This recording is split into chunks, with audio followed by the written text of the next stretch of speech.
don't see too many like me. Cause I am one of the reasons you do what you do when you wanna be me instead of you. Cause I am still on beat, showing love to the streets. Come on, you know me, cause that's who I am.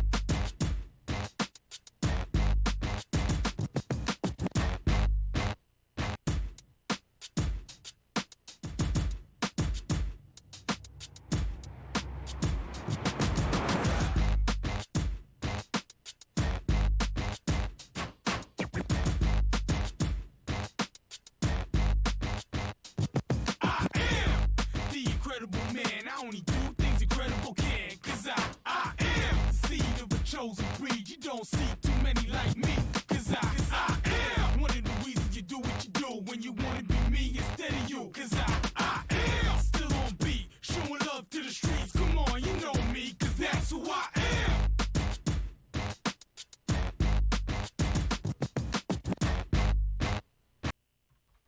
Good afternoon, Kevin Hastings along with Hunter Yancey here for Shock Joxx episode, I think 28, am I correct on I that? believe so, 28. Episode 28 of our very first edition. Hopefully, Hunter, I saw the other day, was it Barstool or something, was valued like $400-something million. Oh, yeah. They started 16 years ago, so Andy, hopefully in 16 years, people will be paying us $400 million to hear our opinions. What kind of cut do we get? That's what you're putting in the investment right now. Good morning, good afternoon, everybody. Got some special guests today.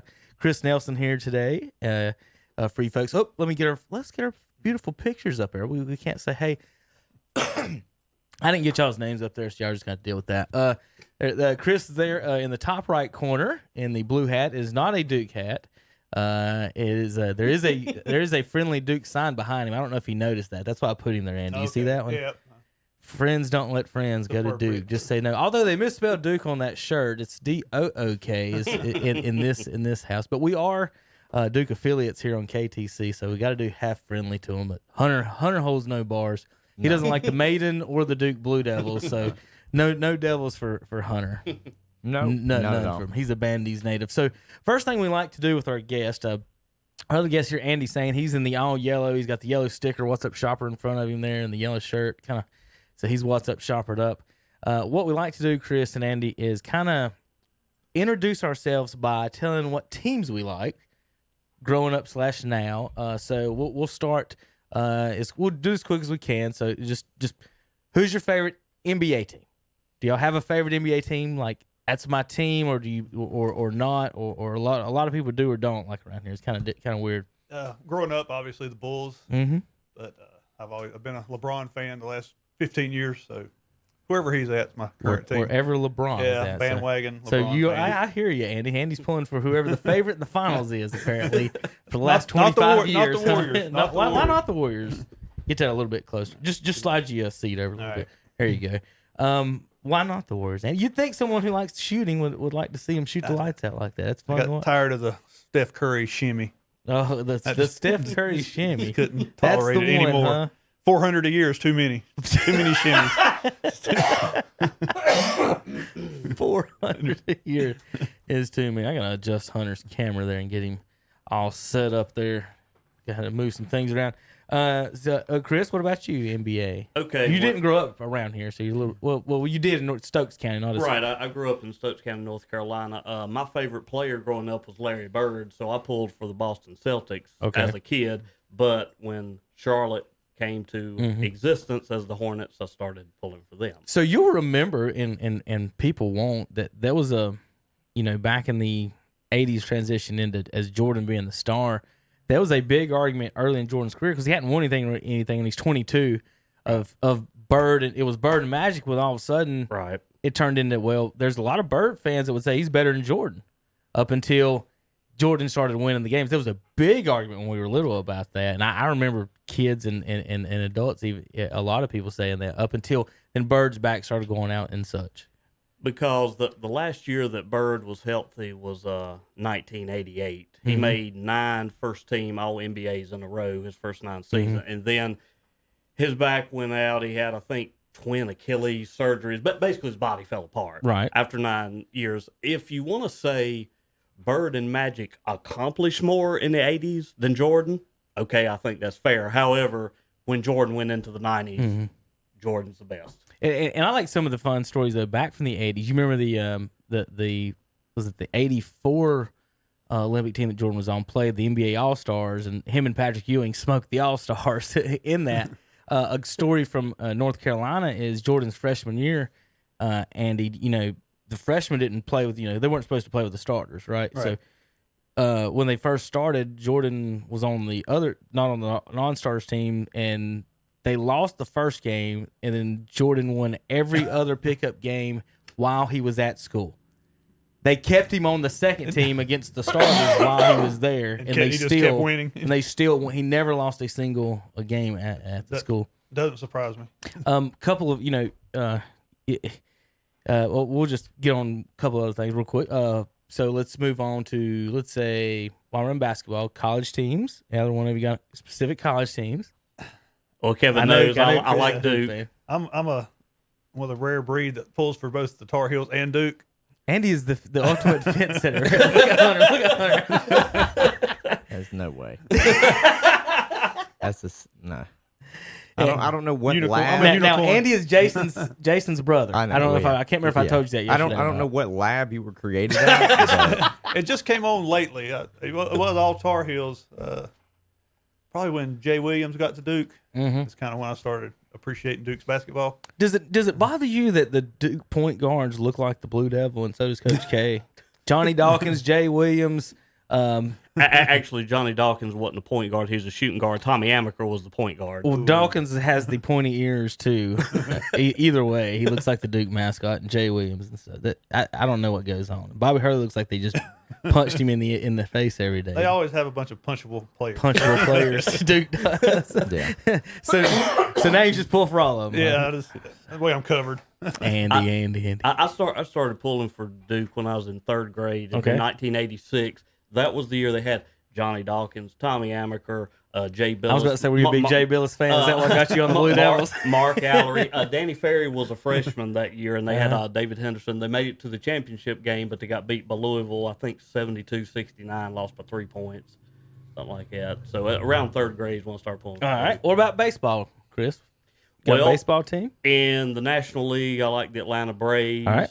And in the American League, the Boston Red Sox. Terry, what about you, Andy? Jason said he was a Baltimore Orioles fan. Are you? Yeah, I was. Is that a family thing? Or no? I don't know how he got on the Baltimore Orioles. I was a White Sox fan. Okay. Frank Thomas. I got you. And then the Big Hurt. I was Hurt. doing some research yesterday, and his name came up a couple of times, but not enough to end up on my list. But his name was on some of my notes. So yeah, I did do some Big Hurt stuff. He was a big old boy. Yeah, he's a monster. Just insane how big of a baseball player he was. Let's see. Then we got, there's college, or what college football, or y'all change like Hunter does? Hunter's a Carolina. Then on Saturdays he's a Georgia Bulldog, and right. I just wondering. Well, anybody but Alabama. I'm agreeing with Andy on that. If it's college football, I'm pulling against Alabama. Yeah. Anybody? Is it anybody but Nick Saban, or just anybody but Alabama? If Saban was at Carolina, would you pull for against Carolina? No, probably not. Some poisonous combo between Saban and Alabama. It's kind of like Brady and Belichick, just anybody but them. One of my things about them, I can't stand their colors. Maroon is the worst color in the world. 100%, I hate that color. I'm sorry, Hunter. I know you're a Redskins fan. At least you guys accentuate it with yellow, and it kind of brightens it up a little bit. Right. Alabama just like a bunch of turds out there running around playing football. I think this laptop might be losing power. Steal it from Hunter. We've got to share that. My power switch don't have enough things in it. Well, I'm going to welcome everybody real quick that's watching, tuning in. We're talking to Andy and Chris real quick, getting some quick introductions, and then we're going to get into our topics. We got some fun stuff to talk about today. Real quick, let's see. We did baseball. We did football. Yep. The Panthers. I don't think I did. We didn't do football, did we? we? No. Growing up, 49ers, Jerry Rice and Joe Montana. Yeah. And then I've been a Panthers fan ever since they've been here. It's been a little up and down as a Panthers fan. All right, we're going to get into that specifically. And Chris, how about yourself? okay, when I was growing up, I pulled for the New York Giants. That was when Bill Parcells was their coach in the 80s. They also had Lawrence Taylor, and my opinion, best outside linebacker ever. I would maybe even name him the best football player ever if I would have that argument with a lot of people. He was extremely disruptive. Here's what I like to say about Lawrence Taylor, Chris, is that name a good football player today? Defensive lineman, defensive outside linebacker. Who's the best today? Khalil Mack. Khalil Mack's really good. All right, so Lawrence Taylor was Khalil Mack, but on cocaine. Okay, fair enough. That's what I'm trying to explain to people. He was Khalil Mack, but he was on cocaine. Okay, he was a different type of monster. And as far as I remember, he chainsawed a Chevy Suburban in half in a movie. Remember that? What movie was he? Any Given Sunday. Have anyone of y'all seen it? He hasn't seen it. Al Pacino, Jamie Foxx. It's about professional football, and God, if y'all haven't seen that, that's one of the best football movies. Like it's a hardcore football movie, like the behind the scenes type stuff, and the old man gets it's the old man quarterback. Willie Beeman is the young like Lamar Jackson type quarterback, and he takes his spot because the old guy is what's it, William Beatty? William Beatty, I think, is the quarterback. But Lawrence Taylor at one of the team house parties, like they were emulating the Dallas Cowboy parties back in the day, he jumped up on a yellow Chevy Suburban with a chainsaw and cut it in half on cocaine. The cocaine cowboy. Just remember, every Lawrence story ends on cocaine. With cocaine. Okay.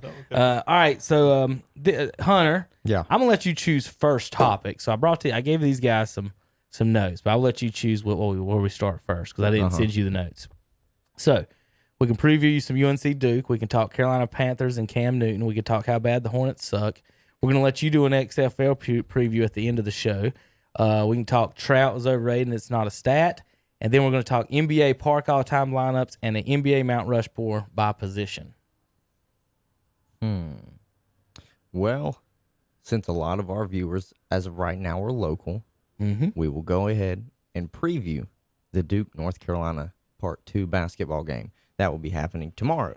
All right. From my point of view, last time they played, we were both at a Charlotte Hornets game. Yeah. And during the game, there were more people in the area watching the Carolina Duke into the ending that had their backs turned to the stadium. It was the game that Luka Doncic and Porzingis didn't play against the Hornets, and their backup still won by 39. So we were kind of seeing the end of it, didn't see the whole game of it. Joe, you guys catch the whole games and everything? I watched most of it. I watched from like the start of the second half and through the overtime. I didn't catch the first half. So were you expecting a Duke rout? What were you thinking about the game? Well, real quick, I got two questions. All right. Before we start. No, go ahead. I'll get you to. Well, first of all, go ahead. Carolina outplayed Duke for, I would say, 38 of the 40 minutes of regulation. I was quite surprised that Duke rallied to put it into overtime because this year's Duke team, they're all right, but they ain't great. I mean, look, I'm a Duke fan. They ain't great. Heck, Vernon Carey, I think, had fouled out of that game. Of course, now, Carolina helped them by missing free throws down the stretch. And I've heard y'all talk about that. You can't be bricking a bunch of free throws coming down the stretch. And Duke ended up making they made some shots that I would say are not super high percentage. But they did. So they're going to dominate tomorrow? Is that what you're saying? No, I think Duke's going to win, but I think it'll be a close game. Andy, Look, how many points does Cole Anthony need for Carolina to win? All of them. All of them. I was not surprised that they lost. I've been on plenty of teams that was able to snatch defeat from the jaws of victory. So you could just see it coming, and just knew it was going to happen. Especially after losing, they've already lost probably 5 or 6 games the same way. Yeah. Couldn't hit free throws down the stretch. You just could see it coming. They lost 5 games this year by 2 points or less. the thing is, is that coaching? And how many have they lost in the last 90 seconds, or just been ahead with a minute and a half to go, and then turned around and lost. All right, it Andy. just starts snowballing, and it's hard to get out of. All right, Andy. Let's just close your eyes for a minute. You and Chris, okay? If your coach said, my players aren't that talented, they're not that good. Your coach has fainted more than he's called timeouts over the last 10 years. And your coach runs his previous coach's offense, and his team never makes free throws. And he's 70-something years old, and he comes in last place in the ACC. Should that coach be fired? All right. Now, Andy and I and some of our friends have had discussions because I'm kind of the anomaly in our group. I'm the Duke fan. Most of them are Carolina fans. Right. I'm a Roy Williams defender, and I'm going to tell you why. He's won y'all 3 titles. He's won y'all 3 titles. Now look. 3 rings get you 3 passes. You get 3 bad seasons. 3 bad seasons. For 3 rings. Till what age? I'll make that trade. Till he runs out of passes. Till what? He's using up one of his passes this year. Okay. I'm okay with it. Now, whose fault is it they don't have good players? They have missed on some recruits. What coach has ever come out and said, man, I couldn't recruit nobody this year? All right. Whoops. Poor word choice. That wasn't the best word choice. But, I mean, the thing is, like, when Cole Anthony is on Carolina's team this year, they're not bad. They are better than their record says they are if Cole Anthony is playing. Yeah, if they're healthy, they're still a top they're 15 okay. or 20 they're team. okay. They're not world beaters, but nobody is in college basketball this year. Nobody this year is a world beater. They could roll out and beat Kansas or Baylor or Gonzaga tomorrow with everybody healthy. They might lose by 25, but they could beat them by 2. They lost in the early tournament to Michigan, and then turn by a lot, but then turn around and beat ranked Oregon. I mean, it can happen. They played decent at the beginning of the year. Just to me, I think Roy Williams has done this team a disservice by not putting Cole Anthony on a minutes restriction, and it's not because of his injury. It's because it's going to be forcing everybody else on the floor to not use. I've said this all year. They use him as a crutch. If they need a basket, they just give it to Cole Anthony and let him play really street one-on-one ball. I think that's really just hurt the team as a whole. And these past 2 games that they've won, I've noticed more team ball than just one-on-one. Cole Anthony needs to go out here, and if he can't get you 25, you're not going to win. I just think that's something that, and like I said, I'll defend Roy. I like Roy. I've called for his job before, though, way before this. But he has brought us 3 championships. But at the same time, I think you should have, for you to come out and say that the team is not talented enough, yes, that can go towards, well, this was the talent that you scouted. Okay, then if they're not that talented, then create a system that will, bring out the best of the abilities that they can do. And not just lean on Cole Anthony, because that's just what it is, what it was for a extended period of time with, like, earlier in the season before Cole Anthony went down and the team had to play without him. I thought at times they looked even better without him on the court. I know they're better as a whole with him on the court, but he lost that game against it was either Boston College or Syracuse. He lost them that game because he took the final 3-4 possession shots that they had, and it was just pull-up threes. Pull-up threes. Not the second time they played Syracuse, but the first time. He just dribble it down, had 2 guys on him, didn't even look for somebody. He's double-teamed, somebody's open, and just tried to play hero ball. To me, it's like, look, your game's going to translate great to the NBA. You're going to have guys around you that are all talented, okay, and the floor is going to be a whole lot more spread out for you at the NBA as well. But right now, I need you to be more of the facilitator than just the spot up. If I don't score 25, we're not going to win. It took a long time for I thought the rest of the team to get a little offensive confidence. I think it took a lot of time too. Keeling's just now starting to hit some jumpers. And then Leaky Black when he's hurting. What's hurt? Recruit somebody named Leaky Black. Well, he's an in-state guy. Yeah, he's from Charlotte area. What, Cox Mills? I like Baycott. I think Baycott. Look, I give Garrison Brooks so much flack, and he's just now, it took him to about midpoint of Cole Anthony not playing for him to start stepping up and playing. Because I thought he always played soft. I thought he was kind of timid down in the paint, and now I don't know what has gotten into him, but he's been playing very well. And I'll eat those words for now until he just has another bad game, and then I'll be like, nope, he's back to his old ways. All right, new question. if you've lost to the 13th best team in the ACC with a losing record, if you were taken to overtime with the 14th best team in the ACC, if you had 3 top 10 picks in the draft and couldn't make it to the Final Four, should you be fired? No. 3 rings. 3. That's all that matters. I wasn't talking about Roy. I was talking about Coach K. All right. Didn't he just have 3 top 10 picks? 5 rings. He gets 5 Didn't he picks. just have 3 top 10 picks? All right. I thought you were talking about North Okay. Carolina. Okay. Now, at what point are these 70-year-old coaches? It's time to go. Well, here's the thing. Fire them all. We're not there No. yet. All right, Fire here's them the thing. all. As Andy said, Be careful what you wish for. Krzyzewski's got 5 rings. Before Krzyzewski got to Duke, they'd never won a national championship. Now, they had made a few Final Fours. But Mike Krzyzewski has more Final Fours for Duke than all the other Duke coaches combined. As Andy said, you win some national championships, you get a... He's had the best payroll than all the other coaches combined, too, as well.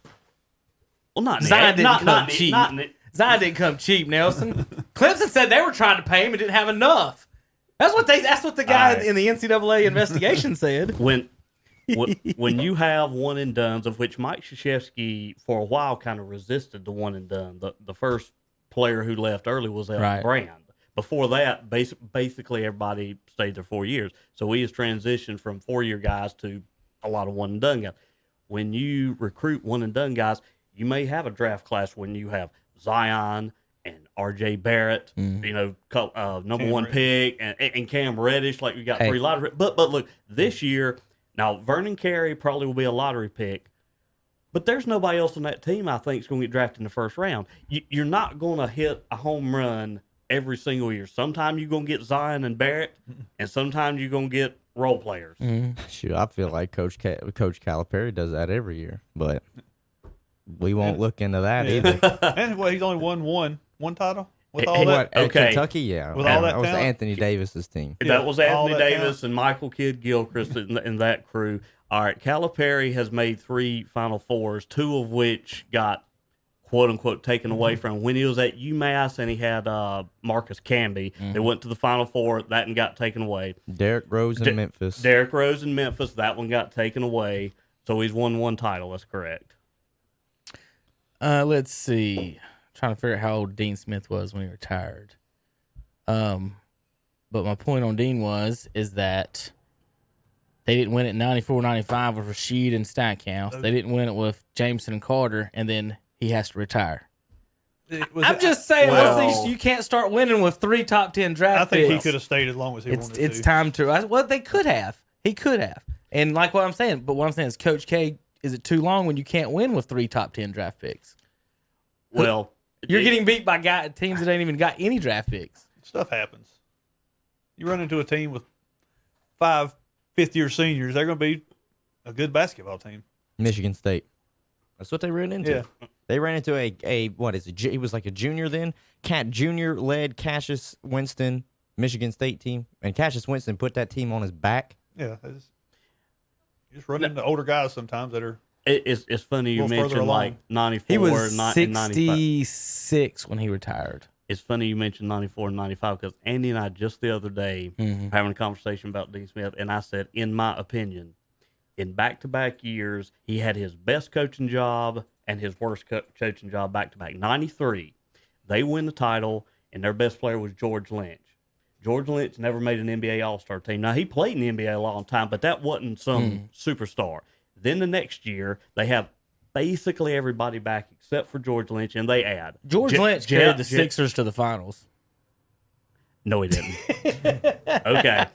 So the next year You're after... not trying to say Iverson carried him, dude. You said yes, George I am. Lynch. Come on. The league MVP. He led the league that year in minutes, points, and steals. That's Andre's that favorite year. player.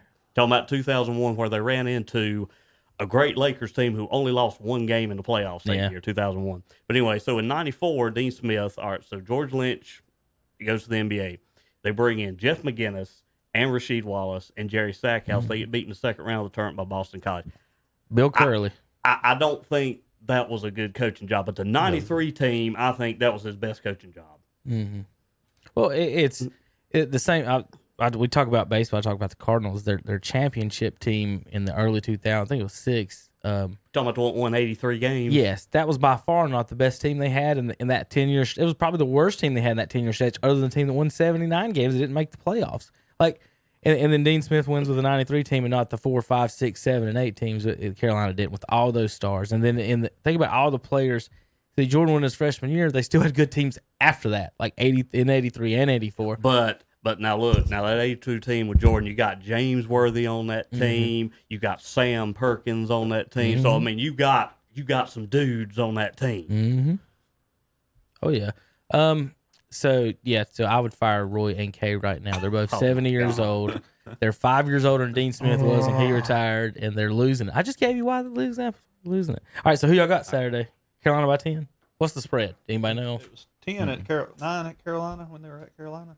Duke by 9. I don't know what the spread is. But I'm not a gambler, Kevin. Well, I am. Somebody has to be. Yeah, but no, I Hunter think, watches the spreads but won't put the money down. I think Duke will win, but it'll be single digits. I think Duke will win a close game. Well, it's at Duke, right? Yes. Yeah. Okay. So I mean, I think Duke will win maybe 6, 7, 8 points. Something Does like Coach K yell at his fans, or does he let them go buck wild this time? I'm pretty sure they're allowed to say whatever they want to. Against Carolina. Yeah. You can't say nothing to his friends and his buddies. But yeah, whatever he wants to against the Tar Heels. I don't have a good answer for that. Don't have a good answer. I don't have a good You answer. know the answer to that. Don't say you don't have a good answer. I don't have a good answer. They can say whatever the hell they want to, Nelson. You know it just as well as I do. All right, let's go on. Let's move on. All right, let's do. All right, Andy, let's do our Mount Rushmores real quick. Have a little fun here. This will take a little bit, but see, folks, we're gonna do our NBA all-time Mount Rushmores, which means 4 point guards, 4 shooting guards, 4 small forwards, centers, and power forwards. They have to be agreed upon. How we're gonna do this. So this is kind of how I want to do this. So bear with me. I know you got your list, but that's your nomination list, not your official list. Okay. So we're each going to nominate one for each position. Okay? Okay. We're each going to be able to use, let's do one veto. And then at the end, we'll make a discussion. Okay. So if I say something and you say, ain't no way in hell, I veto that. But you can't use your veto on any other positions. You get one veto. Wait a minute. Hold Overall. on. Let me make sure I'm clear. Is it one veto per position or one veto period? You get one veto per total. Oh. Okay. So you can't veto you can't say every position we jump to. Like, so if you use yours on your point guard and I say somebody's a center, and you'd be like, well, I can't do it. I can't veto. I've already used my veto. In other words, this is kind of like the challenge flag in the NFL. You got to be judicious with it. You got to not just waste them. Okay. Yeah, just think about it. Now, you can wait, too. You don't have to immediate veto. We can go back and wait. How about that? That's fine. All right. Okay. So I'm going to pull up a little notepad here so I can keep up with what we're doing here. All right. Let's start at the point guard position. And this is probably the hardest position with the centers to do. The point guard probably is a thing, Andy, is that who you put at point guard, what do they really play at point guard? Let's play this guy, make sure they're a majority point guard. That's what they do. Not that they can play point guard. Not that, if I want to put, this ain't you making a starting lineup, like, I won't make Scottie Pippen my point guard or LeBron or something, or, you know what I mean? I know what He's you're not really the damn point guard. I'm glad you mentioned that because I have LeBron James in my top 4 at 4 different positions. Jesus Christ. And I dare you to argue with me. I will argue. You got one position. Okay. Stick to it, Andy. Okay. And he's not the top one at any of them. I'll tell you that one. Right. No. Right. What's his record against this guy in the finals? Doesn't matter. Who won the last MVP last time they played each other? Matter. All right. Point guards. Okay. Andy, give me one. Yeah, I'll take it. Magic. Take an easy one. All right. Let's see. Go ahead, Chris. We'll go that way. We'll let y'all two go first and let Hunter go third every time. Another easy one. Oscar Robertson. Hunter, you have a nomination? Isaiah Thomas. Oscar, Isaiah, and my nomination is it's got to be that guy, John Stockton, the all-time assist and steals leader. Okay. Shooting guard. Now, folks, these are nominations. These isn't official yet. We can veto and stuff here in a minute. Talk about them. Okay. All right, shooting guards. We'll start. Chris, you go first this time. Easy, Michael Jordan. Andy. Kobe. Hunter. Reggie Theus. Miller. Klay Thompson. It's got to be Dwayne Wade, don't it? Who else am I missing? Who else would be could be a nomination? LeBron James. Well, He's not a true LeBron's small forward. We'll put him at. He's right in the middle of the lineup. Well, as far as who else could you? Right. But first off, I like them four. But I'm saying who.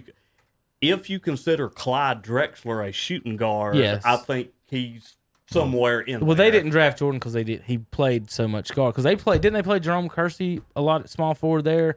Because Duckworth and Williams were down low. Buck Williams and Duckworth started. I think Jerome Kersey was the 3 on those teams. And Drexler did start. Now, he was 6'7". He played some later in his career. He moved over to the small. With Kenny Smith and Sam Cassell kind of wrote at the guards. Hey, honorable mention could be Ray Allen. I'll put him on here. Well, because Ray Allen and Reggie Miller to me are similar. They're not exactly the same, but because Ray Allen, Jerry West got to be nominated. Well, wait a minute, is Jerry West a point guard or a shooting guard? I thought he was a shooting guard. Hell, it kind of depending on which team he was on, but I mean, either way, I mean, whichever. In his 20s, where was he? See, to me, I think on them early Lakers teams when he had Elgin Baylor's team, I thought he ran the point. Did he not? I don't know. Either way, he's not making the top 4. I don't think on our list. Maybe I would say he could play either. He could play either one. All right. Any other things on the shooting guards right now that we're thinking about? It seemed any Vince Carter nominations. Having internet trouble, so I can't pull up my. Everybody's having internet. Are y'all? Okay. They'll all have internet problems. Make sure you're I've noticed it. The network you're on this end is crap. Click on the network. I'll tell you which one. It's not the Netgear. It's the other one. Offer router. There's KTC Office Router. Yeah, that's the one That's you need to be on. We got 2 ones in the building. I just want to make sure you're not on the other end of the building. The other end is Netgear. All right, small forwards. All right, Andy, you can have LeBron James. I'm not even going to ask you. There we go. All right, Chris. My favorite player growing up, Larry Bird. Larry Bird. Can't argue. Hunter. Kevin Durant. That's my number 1. Now I got to figure out somebody. It's either Dr. J, Scottie Pippen. Who else could be nominated for this? You could put the 6-time champion Scottie Pippen. Pippen J. I don't know though. I'm thinking about somebody now. I like Dr. J, but Pippen you can throw in the mix. You feel Pippen? Okay. Some people don't like Pippen. I like Pippen. Pippen could technically be. I know LeBron is like just a little bit more athletic, but that was like that LeBron of the day for the small forward position. If I wanted anybody to guard LeBron, I'd want Scottie Pippen. He's only an inch taller than LeBron, and LeBron's game is he's not shaking you left and right. It's power at an angle to the basket, and Pippen would kind of cut that off a lot. I'll give you a name that's working their way up that list is Kawhi Leonard. Yeah. I'll give if Kawhi wins his 3rd championship this year with a 3rd different team, could he not go down as one of the best small forwards of all time? Yeah. If not the best. I'll put him on there. Because if LeBron wins it, obviously with his 3rd team now, they would be saying that all the time. But Kawhi, Kawhi's a great player. Kawhi's a great player. I'll put Dr. J as my official nomination. But Kawhi to me is getting close. We'll discuss these in just a few moments. All right, power forward. Now, before we start this, oh boy, where's Tim Duncan? Got him number 1. No. I mean, what position? Power forward. Power forward. It's power forward. Power forward. As soon as Robinson retired, he's the center. On all of his championship teams with Ginobili and all them. Yeah, but everybody refers to him as the greatest power forward. Because they forced that on him because they knew he wouldn't have been the top so many center. They forced that on him. They really did. They were like, well, he used to argue with, I'm a power forward. I understand it.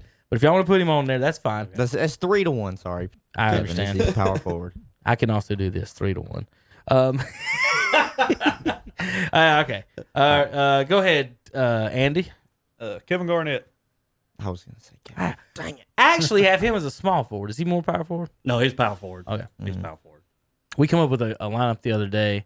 I wanted Durant at point guard, Garnett, Rashid, Dirk, and who's my other? It was another 7-footer that could shoot threes, and it was like, deal with it. Well, like, what would you do about that? well, I mean, it's like you're talking about LeBron or Pippen. I mean, like we put Pippen as a small forward. He could play the 2-guard. I mean, you got like Kawhi Leonard can play. The 2-guard. I mean, guys can play different positions. And the way that the All right, so you got Garnett. the way NBA's going to as well. Small ball, so even he'll different play people 4. play He'll play 4 or right. 5 depending on just who you putting out there on the court. And okay, so I was not expecting Garnett to come out.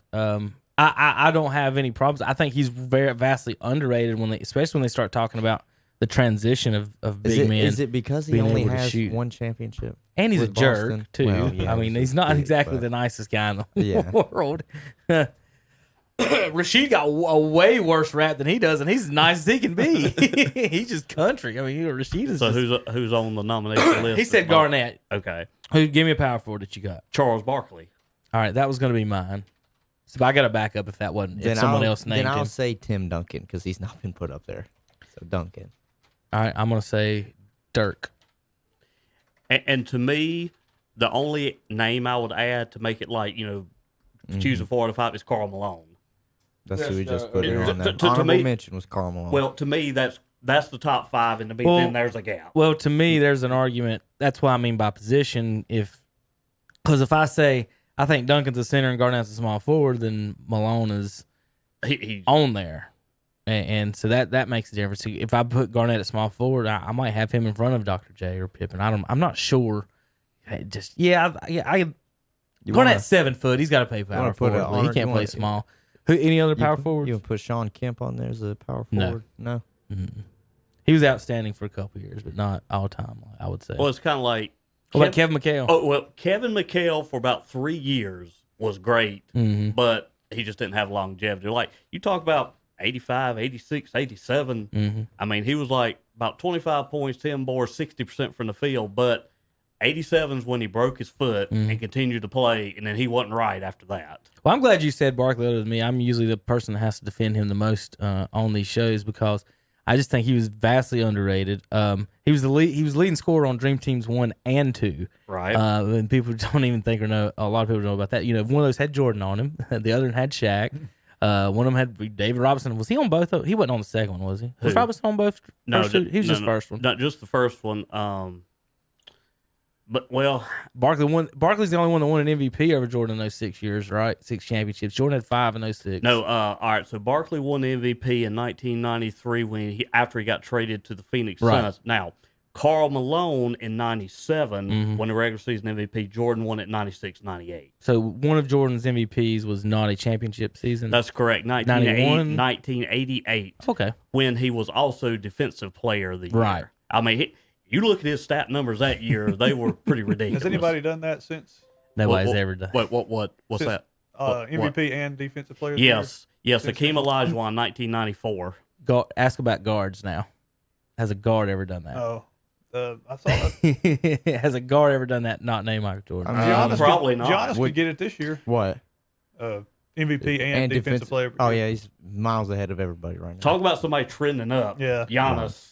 So do I Giannis is put him trending on the up. small forward list? Listen, if he can develop the jump shot, then he could be probably the most unstoppable player there's ever been. And it's, Well, it's he's getting trending. there, too. The jump shot's getting To there. me, he's he's almost. Durant is him, but they can shoot, right? He's not as thick. No. Durant is not as thick. And Hold on. what Durant does is more finesse, and he Yeah. can't dominate like how Giannis. Shaq basically said that Giannis is him, just skinnier right now, and can kind of shoot, and is trying to get his jump shot. He said because of in a league where there's Shaq like couldn't dribble like it. it's just saying he's just saying though like silly. I guess he's trying to say in a league that's like touchy and kind of soft. Since he is just so powerful that he can be the equivalent of Shaq's dominance. Durant's a better shooter than Giannis Giannis, reminds but me a lot. Giannis has a lot more rebounds. He's a lot better rebounder. Giannis is a better defender, and he is Listen, a lot Chris, better I'm going gonna to tell the you something hole. about Durant. When you What's score that? 27 points a game, somebody else get the fucking rebound. That's why I'm just saying. There's a reason. All right, one of my things in basketball, and see if Andy agrees with you. And you can only 3 times in NBA history has a point guard led his team in scoring and won the title? Magic did it once. Isaiah did it once. Steph did it once. So, Okay. So my thing is, when a point guard leads his teams in shots or scoring, it ain't going to happen. So when Westbrook was shooting more than Durant, it used to make me just want to just shave my hair off and just rip my clothes off and just turn to the Hulk and just lose my mind. Like, if Pippen started jacking up more shots than Jordan, would they not have a talk at some point? Jake Lackey would agree with you on Russell Westbrook. Like, at no point should anyone ever take more shots than Kevin Durant. Is my thing. And then when whether it's Westbrook, Kim, I don't care who the point guard was, Magic, even Steph. I'm like, dude, even he didn't. When Kevin Durant, he was taking more shots than Steph. So when he came over, so yeah, that dynamic of a point guard. So when Kimba's taking all these shots, I'm like, I ain't gonna win that way, I mean, I'm especially telling you. with MKG over here jacking up whatever this is. Giannis right now. I'm going to round. His jump I'm shot rounding, was a gang I'm sign. rounding these numbers up. Giannis right now, rounding Yeah, a these little numbers closer. up, is averaging 30 points and 14 rebounds and 6 assists per That's game. scary. That's not bad. 30, 14, and 6. That's Charles And- Barkley numbers. And Yeah. he doesn't yet have a reliable 3-point shot. Imagine if No, he yeah, adds a he reliable doesn't. 3-point shot to This that. this is just basically him saying, "I'm taking this to the rim." He's Do a something. he's See a what you wait a can minute, do. he's a 7-foot Barkley. If he's getting 30 and 14, and he can't shoot threes that well, isn't he a 7-foot Barkley? Where is he at his 3-point percentage? He's probably getting low 30s now. Yeah, but here's I don't know. 35. Chris, Oh, It- if it's he can get just to a- 35, he's it's not- over. What year did you say He's not Barkley's taking a lot MVP of was? shots. Yeah. Barkley 93, won right? the MVP in 1993. First year he was traded to the Phoenix Suns. He had teammates Dan Marley, Kevin Johnson. All right, et here's cetera. Barkley's stats from 87 on: 23 and 14, 28 and 12, 26 and 12, 25 and 11, 27 and 10, 23 and 11. MVP was 26 and 12. That's Giannis, but not 7 foot tall. His assist also averaged around 4 every year. MVP, he had 5 assists. Let me ask you, what was his stats? I think it was 1990. 90 was Which 25, 11, and 4. I can't remember if it was that year, but when he's on TNT, sometimes it's like Magic stole that MVP from me that year or something. His 3-point percentage for Giannis is 30.9. 30.9. Charles Barkley was That's 27%. getting there.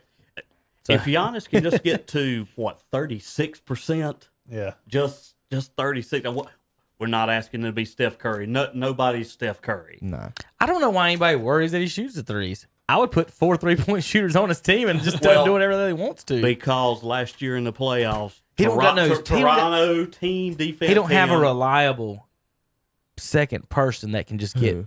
the Bucks. They don't have a Yeah, look, that's where Middleton is lucky that he makes the NBA All-Star game. I out of the think East. Giannis is okay with what he's doing with, like, say, Barkley, Okay. but he needs another guy that can get that. He needs his Pippen that's going to get his 20 no matter what. When they double team him, and then he's you gotta got to kick have it out. all the dudes in the corner shooting threes. I just think they're close, but just Well, I've asked Andy. I said, DeMar DeRozan would be better. I think would be good with him, something like that. well, maybe. I've posed the question to Andy and Jake before. I said, okay, Giannis is great. All right, no argument. Is Chris Middleton good enough to be the second best player on a team win the title? Fred VanVleet was last year. It's just No, he wasn't. Pascal Siakam. Siakam a bad Siakam man. Yeah, actually, Siakam and Kyle Lowry were okay teaming up with Kawhi. Lowry's so underrated. Lowry, He was good. a really nice interview at the All-Star game. He was like nobody wanted to talk to him. He was on the corner and there was like 4 people around. So LeBron's got 150. Yeah. I walk up to Lowry, I asked him about Danny Green dunking in because the game before he had like a putback dunk or something like that, and I was like, "What about Danny Green in the dunk contest?" He went, "That old dude." He was really funny and nice about it. But because basically, when I think of usually in the NBA, you got like if a team's gonna win a title, you got a tier 1 guy, Right. A Shaq, a LeBron, prime Kobe, Jordan, Tim Duncan, blah blah blah.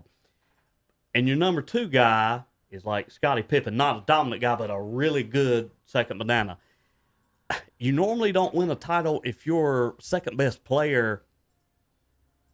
is a third or fourth best player on a great team.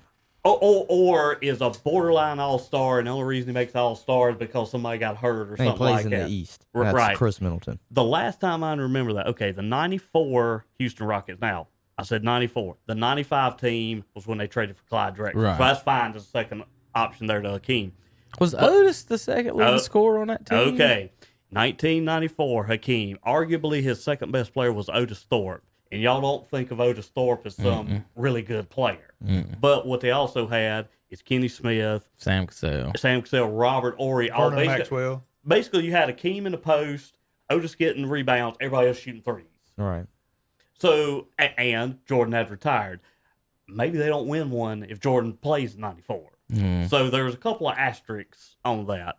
And I think the Bulls would have beat them 4-0 or 1 without a second person. The second one would have been harder with Drexler there. I would admit that. But I actually think the 95 Bulls, even if they had Jordan C., that was before they traded for Rodman, and Horace Grant had left as a free agent to go to Orlando.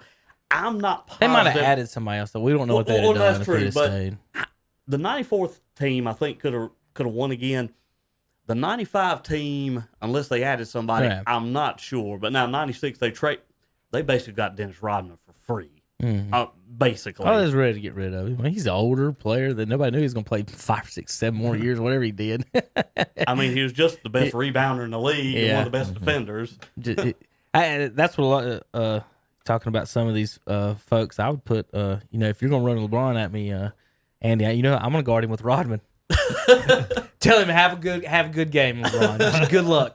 He's big enough to stay with him, and he'll take every foul he needs. Now let's see. Have we done our centers yet? No. Okay. Let me get back to my list. But if you say that, you got to make sure that they're playing pre hand checking rules. So let's go back to the 80s. Pre hand checking. what? So they didn't implement hand checking until early 2000. So you could say the 90s. So the way we always do our matchups on here is no NBA rules. We're at the park playing 2s and 3s, call your own fouls, and that's how it's going to go. So, and I've always thought, Andy, let's see what you about think. This is one of my ideas. I like to do new rules in sports. Let's about this. New rule in basketball. NBA. Now, the referees still call out of bounds and all that stuff traveling, but you call your own fouls. I've actually thought about that myself. It would be interesting. I guess you'd still need a referee to make a final decision if two players. If there's an argument or something, you need maybe. a ref to make a final decision. But there's always going to be an argument. Yeah. But you have to. But I mean, we've all played call your own fouls, and everybody knows it. To me, everybody's like, well, then they would call foul or play. I'm like, no, because if you call a foul, Andy, and you know you didn't get fouled, and they're showing it on the big screen, people are going to boo you, right? They're going to boo the crap out of you if Karl Malone's out here or if LeBron's out here when someone touches his nose and he throws the ball into the third deck and like, oh, I got sniped, like, and that's his call. Yeah. See what I mean? They should try that in the All-Star game along with the Elam ending. Maybe some preview. Yeah. I've always kind of felt maybe just to try it and see. It would be interesting how it would go. But let the referees call traveled, out of bounds, all that stuff, flagrants, anything like that maybe. But the shot fouls and everything like that. Maybe it. Try it in the preseason. Yeah. Those games are just practice. All right. In the preseason. All right, centers. I'm going to close my eyes and guess without anyone saying anything. Well, the NBA does a lot of things. I know we're going with centers now. The NBA does a lot of things. If they want to test it, they put it through the G League first. They let the G League run it, and then see how it works there. Yeah, the calling on fouls would never happen. The ending they use in the All-Star game could happen. I could see that happening. That was an unbelievable fourth quarter in the All-Star game. Well, it totally makes sense because, again, every level of basketball you've ever played, besides, when you're playing at the park, you're playing at the house, playing everywhere else, you play to a certain score. And if you're playing with time, then you're playing against the time you play for, especially in high school. I think it would work great in high school because that would take away the four corners wasting time aspect. I always hated that. Shelby, once they got up the other night at West Stokes had nobody that could stay in front of anybody. See, West Stokes played zone trying to pack them in and out, shoot them in threes. Once they got Shelby behind, went up by 10, it was over. Like they couldn't stay in front of them. Yeah. And I've always wondered, instead of wasting time, you just going to score. You just keep scoring, and that's what they did. Go ahead, Chris. Well, that'd be okay. I've also thought maybe in high school at the varsity level, now not the JV and not middle school, implement a 45-second shot clock. Because at 45 seconds, that's plenty of time to run an offense. That just prevents stalling the whole fourth quarter. Yeah, I think that's what the Elam Elam system would do as well. Or that. I'd be okay all right, with that. I'm going to say the centers, see if there's any disagreement. This is what I think everyone would say, but we'll see.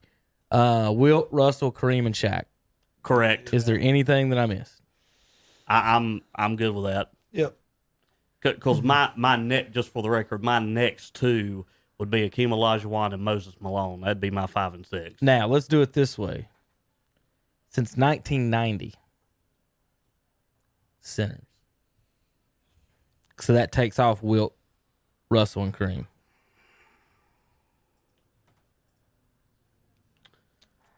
Okay, well, obviously you still got Shaq. You got Hakeem. Got David Robinson. He'd probably be. David Robinson would be in the top 4 if you're going from 1990 forward. And then the other one. He's 5 PER all time. I know Robinson he is. has good stats. Me and you have a slight disagreement with how good he is. Again, no one besides the Olajuwon in that year, no one else actually won a championship without their second guy. Robinson finally got his second guy, and he immediately won the 2. And he got unhealthy after the 99. After the 2000 start, he really didn't play. It was the Duncan show. But for the 90s, he was dominant. He was 6-2-1, I think. 6-2 in scoring wise against Shaq. 6-2-1, like outscoring him in the 90s. So and he was the center on the Dream Team and the not Shaq. It took Christian Laettner over Shaq. There's a lot of things. I love David Robinson on that part. But who else would we look at? Yao Ming? What you said Yeah, from the no, 2000s, no. like 2000s, From 1990 on. So 99. Well, 2000s. I was about to say, but for the 2000s, because the center's position is almost dead Yeah, now. It's kind of thin. So Who you got? I'd have to look Ben at Wallace? Dwight Howard. no, I got Yao Ming for. Yeah, Yao Ming. I got Dwight Howard. He's I at like least Dwight made it. Howard. He's at least made an NBA okay. championship. All right, there we go. Actually, because I'm thinking we got Patrick Ewing, you got Ben Wallace. There you go. All right, It might be. I like Dwight Howard. I would say Patrick and I who you just said. I think Dwight Howard over Patrick Ewing. Actually, now I'm thinking Dwight about and Dwight and Ewing, they both made a final. Both led a team to the finals. Kind of with the same type of teams, really. Kind of almost exact type of teams. Those are very close to me. But the thing about Yao Ming, he was really good for about 5 years, but then that's it. Ben Wallace was a great defender and rebounder, but didn't score. I mean, people could say the same thing about Dwight, but I think that was more circumstances than just him himself. Ben Wallace was the Draymond Green of that team, but he rebounded twice as good as Draymond, and I don't know. He was kind of the fifth leading scorer on that team. It wasn't he didn't get a lot. I'm sure people off the bench scored more than him. I know he didn't get much. He had a couple dunks a game. He was like a poor man's Rodman, kind of, but a little bit taller. He kind of played the Rodman role because the 2004 Detroit Pistons team. Okay, so you had Chauncey Billups, and you had Richard Hamilton, you had Tayshaun Prince, you had your boy Rasheed Wallace, the GOAT, and Mehmet Okur, who come off the bench, he might have scored more than Ben Wallace. But as I said, Ben Wallace was there. Mehmet Okur. Mehmet Okur. Well, because what happened was he sounds like a Charlotte Bobcat. Mehmet Okur, I think, was the starter until they traded for Rasheed. Okay. Then Mehmet Okur went to be the first man off the bench, I think. I mean, I'm just looking at Dwight Howard, and even throughout, he's had stints in Atlanta, Charlotte, Washington, and now with the Lakers, where he doesn't even start. His career average 16.8 points a game, 12 rebounds, and in field goal percentage 58.6. This year his field goal percentage is 73.7%. I know he doesn't play a whole lot, and he's only averaging about 8 points a game, but he's still 73%. Is that where they were saying if he gets enough attempts, he's going to break Wilt's single season percentage record? Right. If he He's gets on enough pace for it. attempts. And they made If fun he of gets me enough- for that. I've got one other one. Do you know he's the Charlotte Hornets all-time leading field goal percentage in a season? Who is? His one Dwight. year. His Dwight. 1 year broke the record. What about Morning? Alonzo. Well, He might make the top 20. Until he got hurt, he was wait a minute. really Top good. 20 of what? For 90s forward? Period centers. He's garbage. We were just Oh, going from- come on now. He ain't garbage. Tell him you said that. He was he was okay. No, Alonzo. No, he ain't garbage. He's okay. All right, I would say Alonzo from 92. I'd rather have Larry Johnson than Lonzo Moore. No, Alonzo's better. Alonzo's better. No, Alonzo's better. Alonzo's better. Come on. Larry was poor man Barkley. Alonzo was better than Larry Johnson. All right. In the league, anyway. Anyway, Alonzo. God, you really think so? I'm just throwing it out there. Alonzo was is he really is good. he Mount Rushmore center at? He's not even best center from Georgetown. Is he Mount Rushmore at Georgetown? I got Dikembe Mutombo over there. No, I put Alonzo over He is Dikembe. above Othello. Which team led their team to? I don't know. Neither. Dikembe was on the 2001 76ers team, but Allen Iverson was the leader of that team. Yeah. Next to George Lynch. All right. Was there anybody we needed to kick off off our list? Well, the centers we really quickly agreed on the top Yeah, four as we're far as fine all with time. I mean, so Only veto I might would have be maybe Reggie Miller for putting James Harden for shooting guards. Oh Lord, Nah. not a hard. You're going to give Harden Not and a this Harden Rockets team. fan. You realize this Rockets team the other But- night shot 44 Available. 3-point attempts? I want to And- play for that team. I know, right? We're Wouldn't that be they were fun? It would be 16 fun. I'm not gonna lie. 16% they hit. Hey, I'm not gonna lie. I probably would have shot my brains out if I'd have watched that ball game because I hate the 3-point line to 3-point line battle. I hate it. Read me the point guards again that we. All right, real quick. Let's see. Magic, Oscar, Isaiah, and Stockton. Now that one we could probably put like 10 more nominations and have argument. You That's could leaving off Steph Curry. talk Steph. You could talk Jason Kidd. Steve Nash, Kidd, Jason yeah. Kidd. Walt Frazier, if you want to go old school. Kid and Steph would be my two. I just don't Back think everybody. If you ask anybody basketball wise, everybody's going to take Stockton off. But my God, he's the assist and steals leader. The steals leader is what's so damn impressive. Like I he's got like more steals Stockton. than Allen Iverson. Come on, and all these great defenders that we've seen in the past, he has more steals than all of them. Steph Curry's got to be on whatever. If you call him point guard or shooting guard, whatever you got, he's got to be on something. He's got one more championship in Isaiah now. We'll take him to the Rucker with us. You gonna take on our Steph all-time over Rucker, Isaiah on our Rucker team? On your Rucker team. All right, we're gonna do the draft. All right, let's. So Andy would veto Reggie Miller. All right, Andy, you got a veto. Harden. He wasn't even on our nominations earlier. Now we're going to jump over Clyde Drexler, Ray Allen, Jerry West with James Harden. Just because you vetoed don't mean you get to replace him. This is a group effort on the veto. I exercise my veto for James Harden. All right. Now we're down to just me and Chris. So Chris, on the shooting guards. All right, read them off to me. It's Jordan, Kobe, and Wade are still on there. Them three are Nomination- agree, them three are locked. Nominations: Drexler, Ray Allen, Jerry West, James Harden has been vetoed. Reggie Miller's been vetoed. Well, I don't necessarily want to veto any of them. I think they're Right. good selections. I mean, I would probably lean toward Clyde as being number 4, but I feel like we're missing somebody, but I'm going to Well- put Drexler too. I mean, hold on, wait. Well- I mean, Klay Thompson is a shooting guard. He's not better than Clyde Drexler. Klay Thompson's also a 3-time champion, and he also Was he the best player in any He of those scored teams? 40 points with 8 dribbles. Robert already has 7 championships. Like, all right. I do like Klay Thompson though. Is Klay not saying Thompson Reggie Miller with better defense? he plays Yes. way better defense. Yes. But I mean, is that a Way good better comp? Is he defense. Reggie Miller with Yes. better defense? Well, Then he if had it- Reggie on it. Well, He's but going I'm to put saying- Reggie on it. Well, but I'm just saying. Now, I know Reggie had a longer dude. career, but I was just looking at shooting guards. I mean, he might not make the list, but Tracy McGrady was a baller. He was pretty good. He just didn't. He was just like probably Got one of the hurt. best scorers in the league. Just if he didn't get hurt. did he? I'd like to put Grant Hill would be up there somewhere if he had not got hurt. If he not got hurt. Yeah. Well, I think Tracy might have led the league twice in scoring when he was in Orlando. I'm not sure. And then went to Toronto. Well, and now somebody who hasn't been nominated, we're talking about somebody who's lead the league in scoring at shooting guard. What about the toughest man who's ever played in the NBA? Christian Laettner don't want none of him. The Stackhouse. Who wants to play? He don't want to play cards with Jerry Stackhouse. That's exactly what Christian Laettner don't want to do. He'll dot that eye up. You just type in Jerry Stackhouse fighting. You ever seen his comments on that? What's that?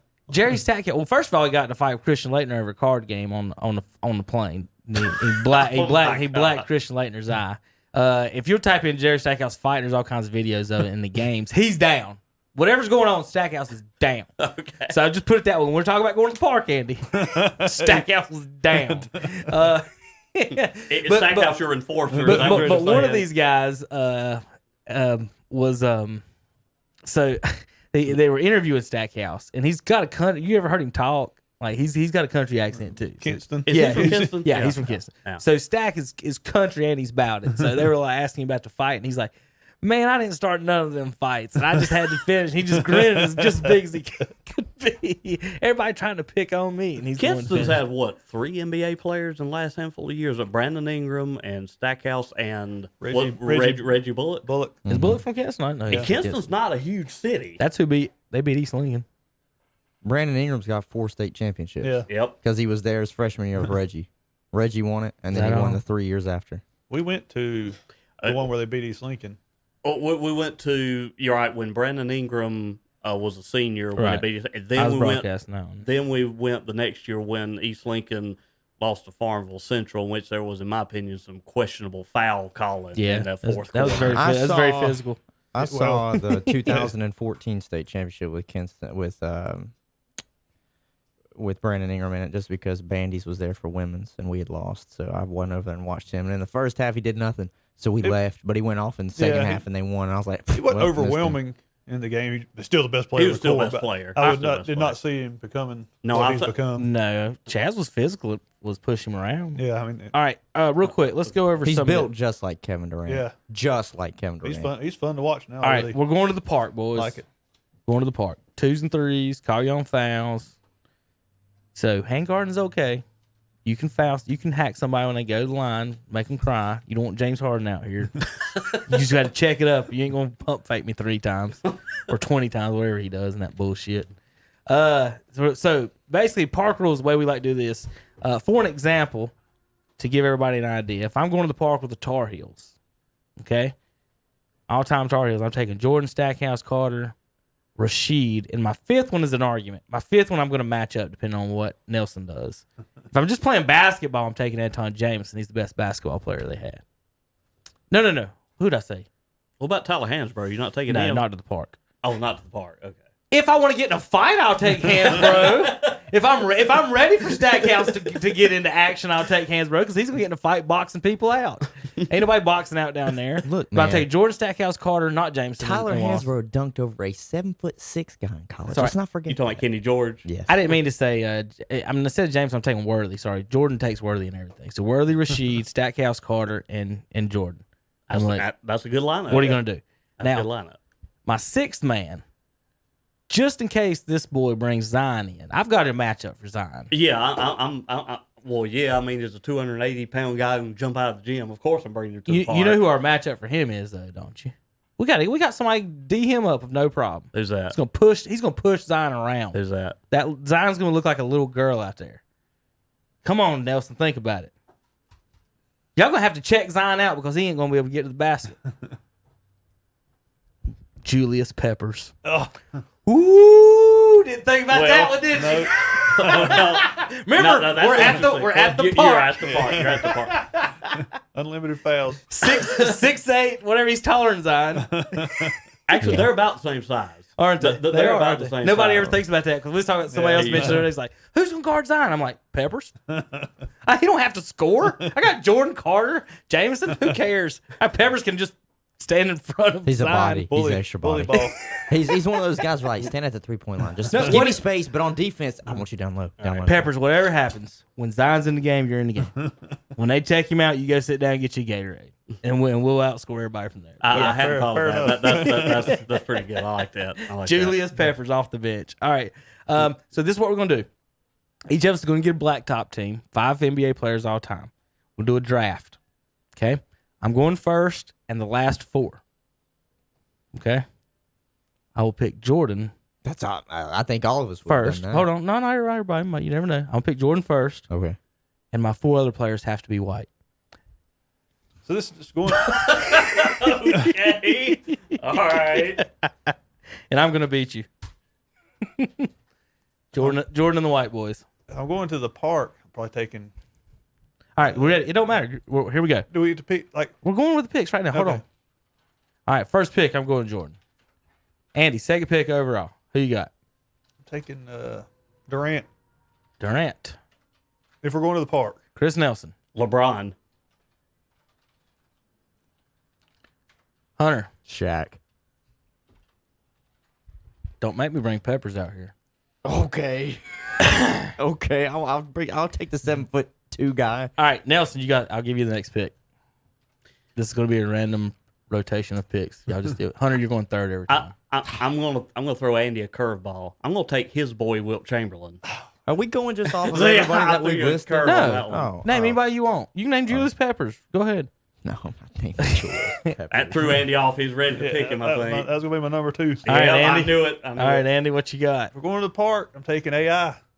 Iverson. All right, with the 7th pick overall, Hunter. I kind of want someone that can be chippy. I'm taking Rondo.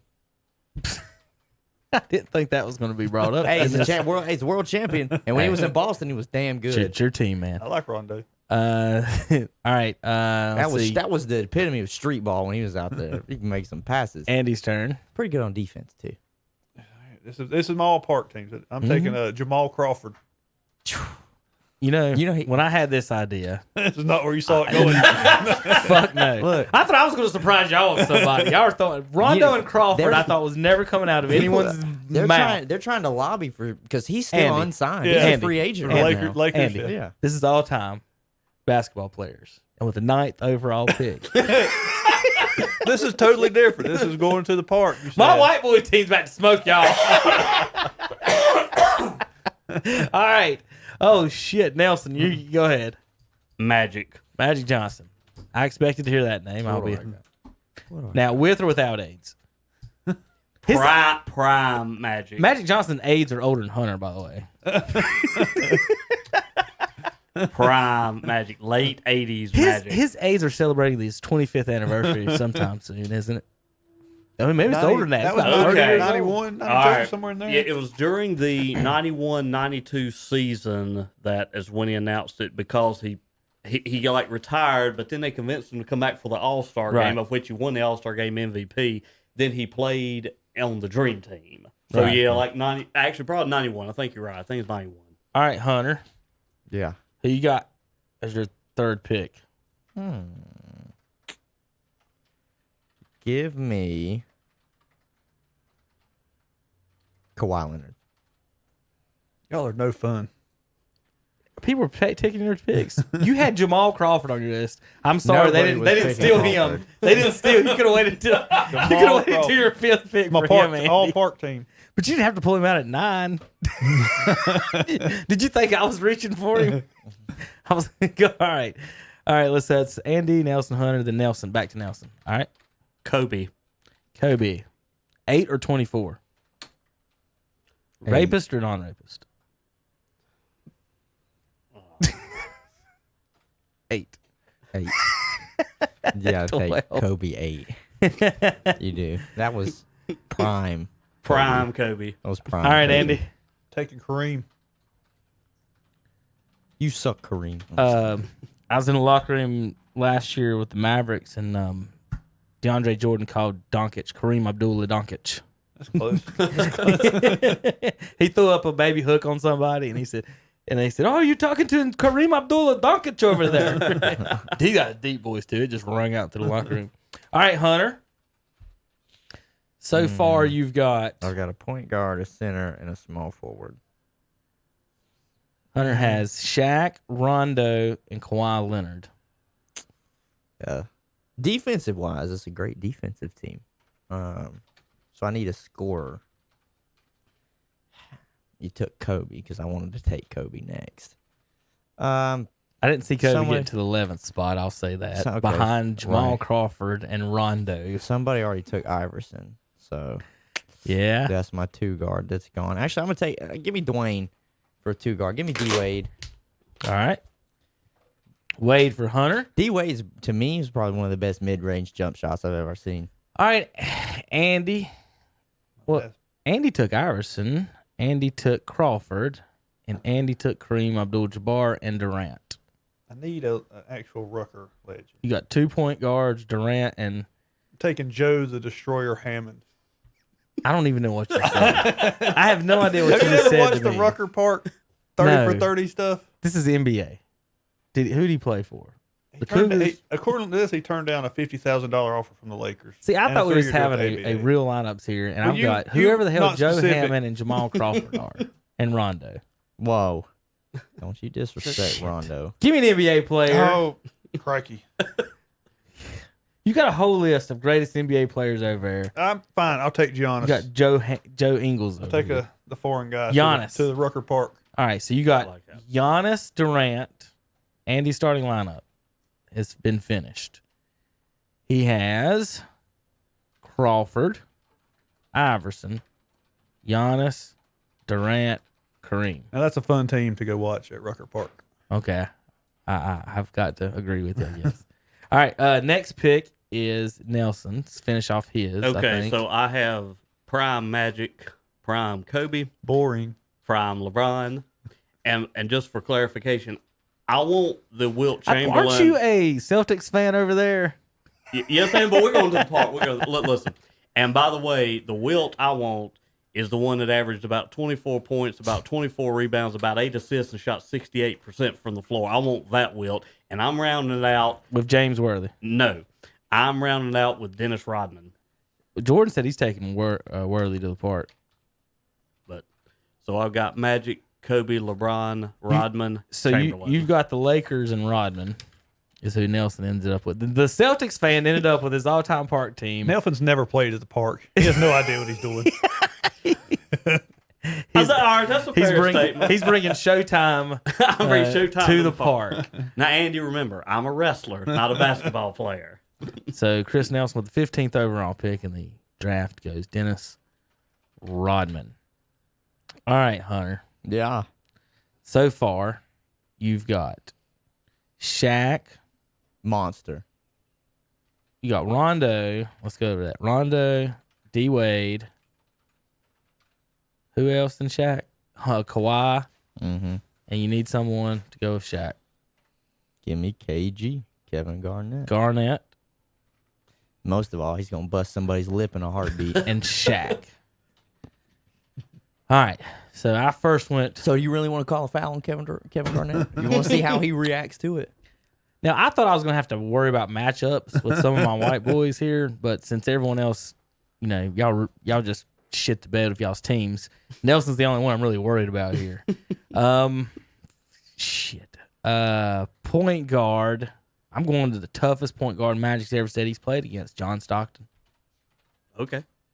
Over Steve Nash Okay. because we're at the park. Okay. I don't need Steve Nash to score, and Stockton can score. Pass just obviously just as well as Steve Nash. So I think I'm going to go Stockton at the point. Jordan. I think I know who you're picking as a small forward. 3's Bird. Yeah, I figured that. 4 is Dirk. Now 5's the problem, and I may have to play Dirk at 5. Help me think, some folks, Nelson. Bill Walton. He was on my short list if I was going to go a center, and I might have to since all y'all have centers. Okur, what's his name from Detroit's out there? Mehmet Okur. Primo Breezak is available too. Damn, Bill Walton turned out weird. Hey, God almighty. You ever heard him call a basketball game for like the Pac-12? I promise, that's the weirdest shit you ever hear in your life. hey, Chris, he's not Talk your about Vetus. aliens. He's not my Vetus. He's our Vetus. He would be. He would get. That would be fun. He matched up with Shaq well. Well, I was going to say him and David Robinson was basically a push in the 1988 Olympics. Arvidas 88. We got beat in Sabonis 88. was great before his body fell apart. Hey, you know what? Here's another reason why LeBron sucks, Andy. Oh, God. Who's the only professional athlete to lead? Professional basketball player to lead his team to a bronze medal in the Olympics. Carmelo Anthony. Michael Jordan. Michael Jordan ain't got no bronze medals. That's all I'm saying. Ain't no bronze in Jordan's house. That was not as a whole, not a well put together And who team. is the coach? Roy. He should be fired for that too. You talking about Larry Brown? Yeah, all the Tar Heels. They should all be fired. But yeah, he lost. He's the only one that's lost a gold medal. Was that the 2004. Well, first of all, you had a bunch of Hunter, you said Garnett, didn't you? Yeah, I got Garnett. You had a bunch of guys who were asked to play on the team that declined. Like, for instance, Kobe declined because I think that was when he was going through, his stuff. Rape. So, Call it what it is. It was. Put it right on the nose. All right. Tom Chambers. Ginobili and move Dirk over and let Bird play power forward. Kevin, Interesting factoid. Do you know, just without looking, or Hunter, either one, because Andy already knows, the two players in NBA history with the most points eligible for the Hall of Fame and not in the Hall of Fame? I just thought they let everybody who averaged 20 points at least once in their career in the Hall of Fame. People were telling me Draymond Green's the Hall of Fame. He averages 7. 7. Tony Kukoc got more than him. Bill Laimbeer averaged 14 and 10. Draymond has never averaged a double-double in his career. But I do not know the answer to that. Okay. Draymond's the Mike Trout of NBA basketball. Draymond. Wait. You know what happens when Draymond leads a team? They go 13 and 50. The two are Tom Chambers, who has just over 20,000 points, and your boy Anton Jameson, who has just over 20,000 points. That's the top two at the moment. Jameson, very underrated. Let's see. Hey, how about this one? How about McHale? Just put McHale and Dirk down there. Okay. But now, do I need Walton to deal with the centers? You tell me. Or is McHale okay with that? If you're getting like 86 or 87, Kevin McHale pre-foot injury, maybe. Well, that's what I'm saying. Like, Stockton's a jerk. Bird's a jerk. Jordan's a jerk. Dirk is, I mean, he's just, Well, now he smoked LeBron, so I'm not worried about that with him out there. Well, if we're getting, specific on what years and when, I got to decide, do I want Fat Shaq or do I want absolutely dominant Magic Shaq? Well, no. 90s Shaq didn't win a damn thing until Jordan retired and Robinson got old. Yeah, you're talking about winning. I'm talking about just getting on the court and getting buckets. Shaq didn't do anything until Kobe got there. Nothing. Getting buckets. Let me see, 29.3. Do I want the 29.7 season? Shaq's okay, but I mean, Elijah one did. Kevin's team will win if they outlaw fast breaks. Because you got the slowest team I've ever seen. What are you talking about? Who did I say myself? I'm going to put Ginobili. Fuck it. We're going to run. We'll run. Ginobili be running by himself. See, the problem is the Shaq on the guard one. So I'm gonna call an audible on my team. Still not a black player. Okay, calling an audible. Yao Ming. Yeah. Then everybody has their 7-footer. Y'all have to deal with the Yao. So I've got Stockton, Jordan, Bird, Dirk, and Yao. I got the all-time assist and steals leader. I got Jordan. I got Bird. Dirk, who smoked LeBron, he don't want none.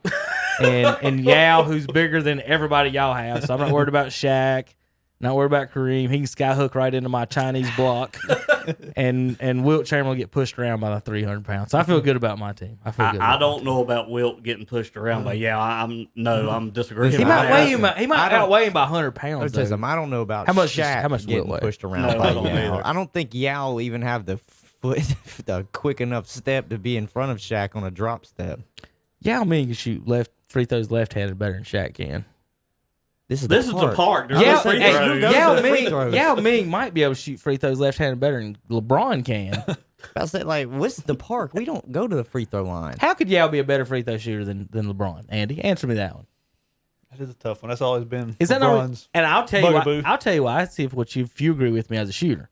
His shot is not designed to shoot free throws. He shoots behind his ear and up above his head. Most good free throw shooters are out in front and just LeBron's flip. got a lot of moving parts in his free. He Jordan, does that little Jordan step is straight into up, it. boom, straight up, A little boom. too many moving parts And in LeBron's. Most free throws, do you change your shot a little bit to shoot free? Because you're standing still anyway. I do. I actually stand a little bit to the left of center. Okay. Should Duncan have stood at the elbow and banked him? I'm asking serious questions. Like, he was automatic from the elbow and banking. Why was he standing in the middle clanking him the whole time? I've always felt that's why I stand to the left a little bit. Did. And I was straight up, but so when I missed free throws, you know what I did? I don't know if you've ever done this. You ever switched your feet? No, I've never. So when I would miss free throws, I was noticing my shoulders aren't lining up. So, you usually shoot right foot first. Yeah. So I would switch my feet, shoot 10 to 15 in a row like that, feeling my shoulders settle, and then switch back and shoot them. But to get realigned, switch your feet, and that'll get your shoulders in the right spot. But to me, all the free throw shooters that miss, like, look at Steph. Everything is right in front of your face, where it's just 10-foot flip. And then back here, when LeBron goes here, like you said, there's a lot of moving parts. When your elbow gets above your shoulder, a free throw's got to be soft. And there's nothing soft when you're 6'9" and I think they have a hard. That's another big. They're just so big and strong. It's hard to. Wilt was 7'1", Generally in a 15-foot 275. for you folks that want to know. Let's see how big Yao was. I can't remember how big he was. You ever seen him stand next to the pictures next to Shaq stuff? You see him? They make You Shaq ever look seen small. that? He's the only Right. person that makes Shaq look small. 7'6", 310 is one he's. Shaq is 7'1", 325. Did you see him arguing about that the other night? Shaq and him about how tall they were. See, there's Yao. There you go. There you go, Chris. That is enormous. He's The size a of big his guy. head, but yeah. And you won't push him around a little bit. Shaq looks like a small forward. Look, man, I'm telling you. Look at Giannis over there next to Yao. Who was he drafted in the racial draft on Chappelle's show? Do you remember who drafted? Yeah, did y'all see that one? They had the Chappelle show had a racial draft. The Wu-Tang Clan was drafted. Yao Ming and Tiger. They were trying to figure out who got each other. That's one of the shows. I can't remember for life. I mean, yeah, but Yao was in that draft. That's what I was thinking about. Yeah, look at that right there. I know it's an angle, but still, they're still standing beside each other. That is Shaq, Andy. There's another one with it's like Rock Johnson or someone, Dwayne Johnson or somebody standing next to Shaq, and then they're And then just Kevin Hart. yeah, it's something like that of how big he is. All right, so That was reminds fun. me of the picture back in the day with Andre the Giant, Wilt Chamberlain, and Arnold Schwarzenegger. We can pull them up. Y'all should be. I can show them Arnold was dwarfed Andre, by Andre the Giant and Wilt Chamberlain. Arnold, and Wilt. Show our fans at home. Screen cap cams. There you go.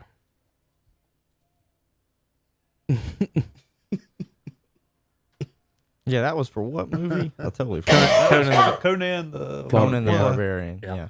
Now, Conan. my cousin Zach that comes in on Wednesday, he's a big wrestling aficionado. So we'll talk about Andre and some. If you ever seen the stories about him and read any or seen Drinking any the of the 100, videos, 128 beers. And drink a case of beer on the way to on the wrestling match from the hotel. He'd get in the limo with a case of beer and I've heard he threw him down. threw him down before he even got there. Yeah. Just insane. Andre the Giant. He was just such a nice, lovable guy. Look at this hand and his plane seats. What if you were on that plane? You're like, I'd get an autograph. I would sit on the left side trying to even that joker out, wouldn't you? do they just wow. Lay him down in the middle. Look at him. That's a big youngin.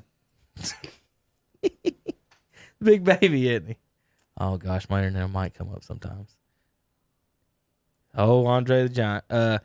But that match real quick where Hogan body slammed him. WrestleMania 3. My cousin was telling me that Hogan didn't know actually if he was going to let him or not. Like that was the big that never been slammed. He had never been Yeah. slammed and picked up. And if Andre didn't want you to pick him up, you You weren't going to weren't pick picking him up, You weren't right? picking So him up. Right. Hogan was actually concerned / worried that He might go he off might get script. mad and go off script or whatever, just throw him into the stands or something like Well, that. I think Andre was starting to have back problems at Mm. that time too. Yeah. God, what a big boy.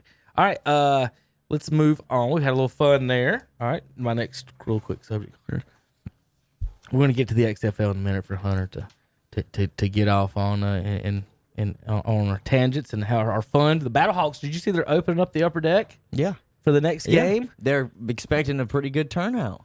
I think that's pretty big. Yeah. All right, let's get you guys' perspective on what in the world the Panthers are doing this year. They just traded their 5-time Pro Bowler left guard for a left tackle. They have not yet said that Cam is the quarterback. And to me, I think that's the biggest key. They've kind of danced around it. And most of the time when someone's your quarterback, you say, that's my quarterback. Of course Cam's the quarterback. Of course our MVP will be back. Of course he will. We're not worried about that. Is he healthy? I'm not a doctor. I mean, you get kind of they're not saying that. And then a couple reports the other day, I saw them saying that he's going to pass a physical in March, which means, hey guys, he may be available in March because he can pass his physical. Like, why would they announce in March? Because that's when the start of free agency is if he's going to pass physical. So, what do you guys think they're going to do / should do? I mean, just lead into it. I would prefer to keep him for 1 year. Mm-hmm. See if either increase his trade value. See if you want to keep him for another 5 years. You're not going to get anybody better for $20 million. 19, yeah, basically. If we trade him or 22 cut him, is we might as well trade McCaffrey and just blow the whole thing up. That has been mentioned that McCaffrey is on the trade block as well because the new group is doing analytics and their positioning, and they're only going to pay certain positions a certain amount of money. Do they want to play a running back? Because see, they're talking about him even maybe holding out. So if you're McCaffrey and you're starting over, do you want to be paid $18 million a year to get the ball every play and go 5-10 or 5-15, whatever, 5-11? So there's a lot of questions there. To me, with the new coach, like I said, they haven't come out and said Cam's our quarterback.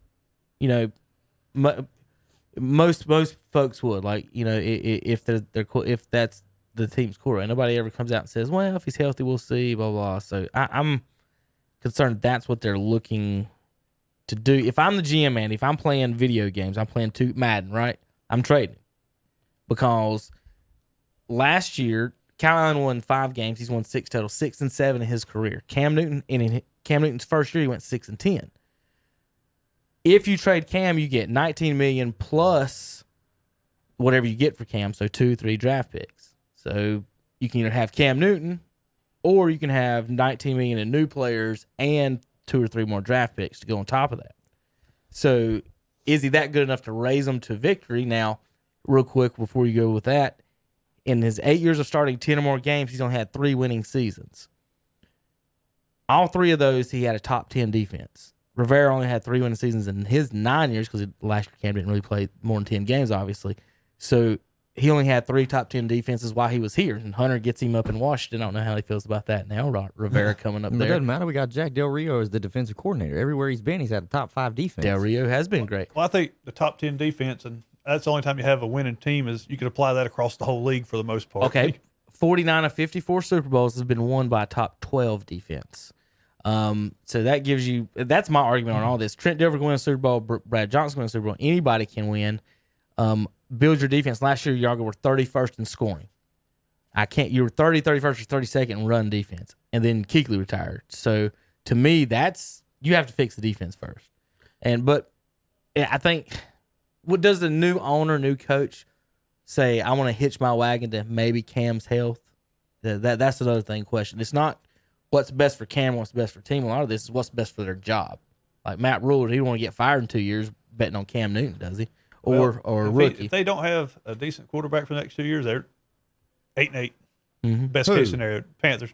Best case scenario, 8-8 next 2 years without I think Cam. the scenario next year is 2 wins. That's what I said. I said best case scenario. Okay, best. I was gonna say, but the real, if you play realism, they're blowing it up. You would not move off of a 5-time Pro Bowl guard if you were not blowing it up. And you wouldn't come out and say everybody on the roster is for trade. And if you're Matt Rule, you wouldn't come out and say no roster spots are guaranteed to your veterans, well, which is understandable. It's going to set the culture. It means everybody has to go out there and compete.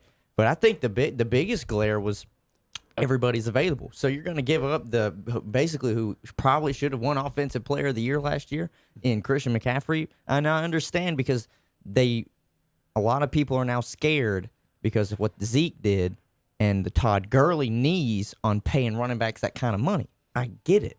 But he's basically the face of the franchise now, and you're getting ready after, what has he been in Carolina for 2-3 years now? 3 years. 3 years, and you're just looking to move off him already. So to me, it's look, we're cleaning the slate, and we're going to try and get the new face of the franchise next year in Trevor. It was tank for Tua this year. It's tank for Trevor next year. That's exactly what it is. I'm all right with.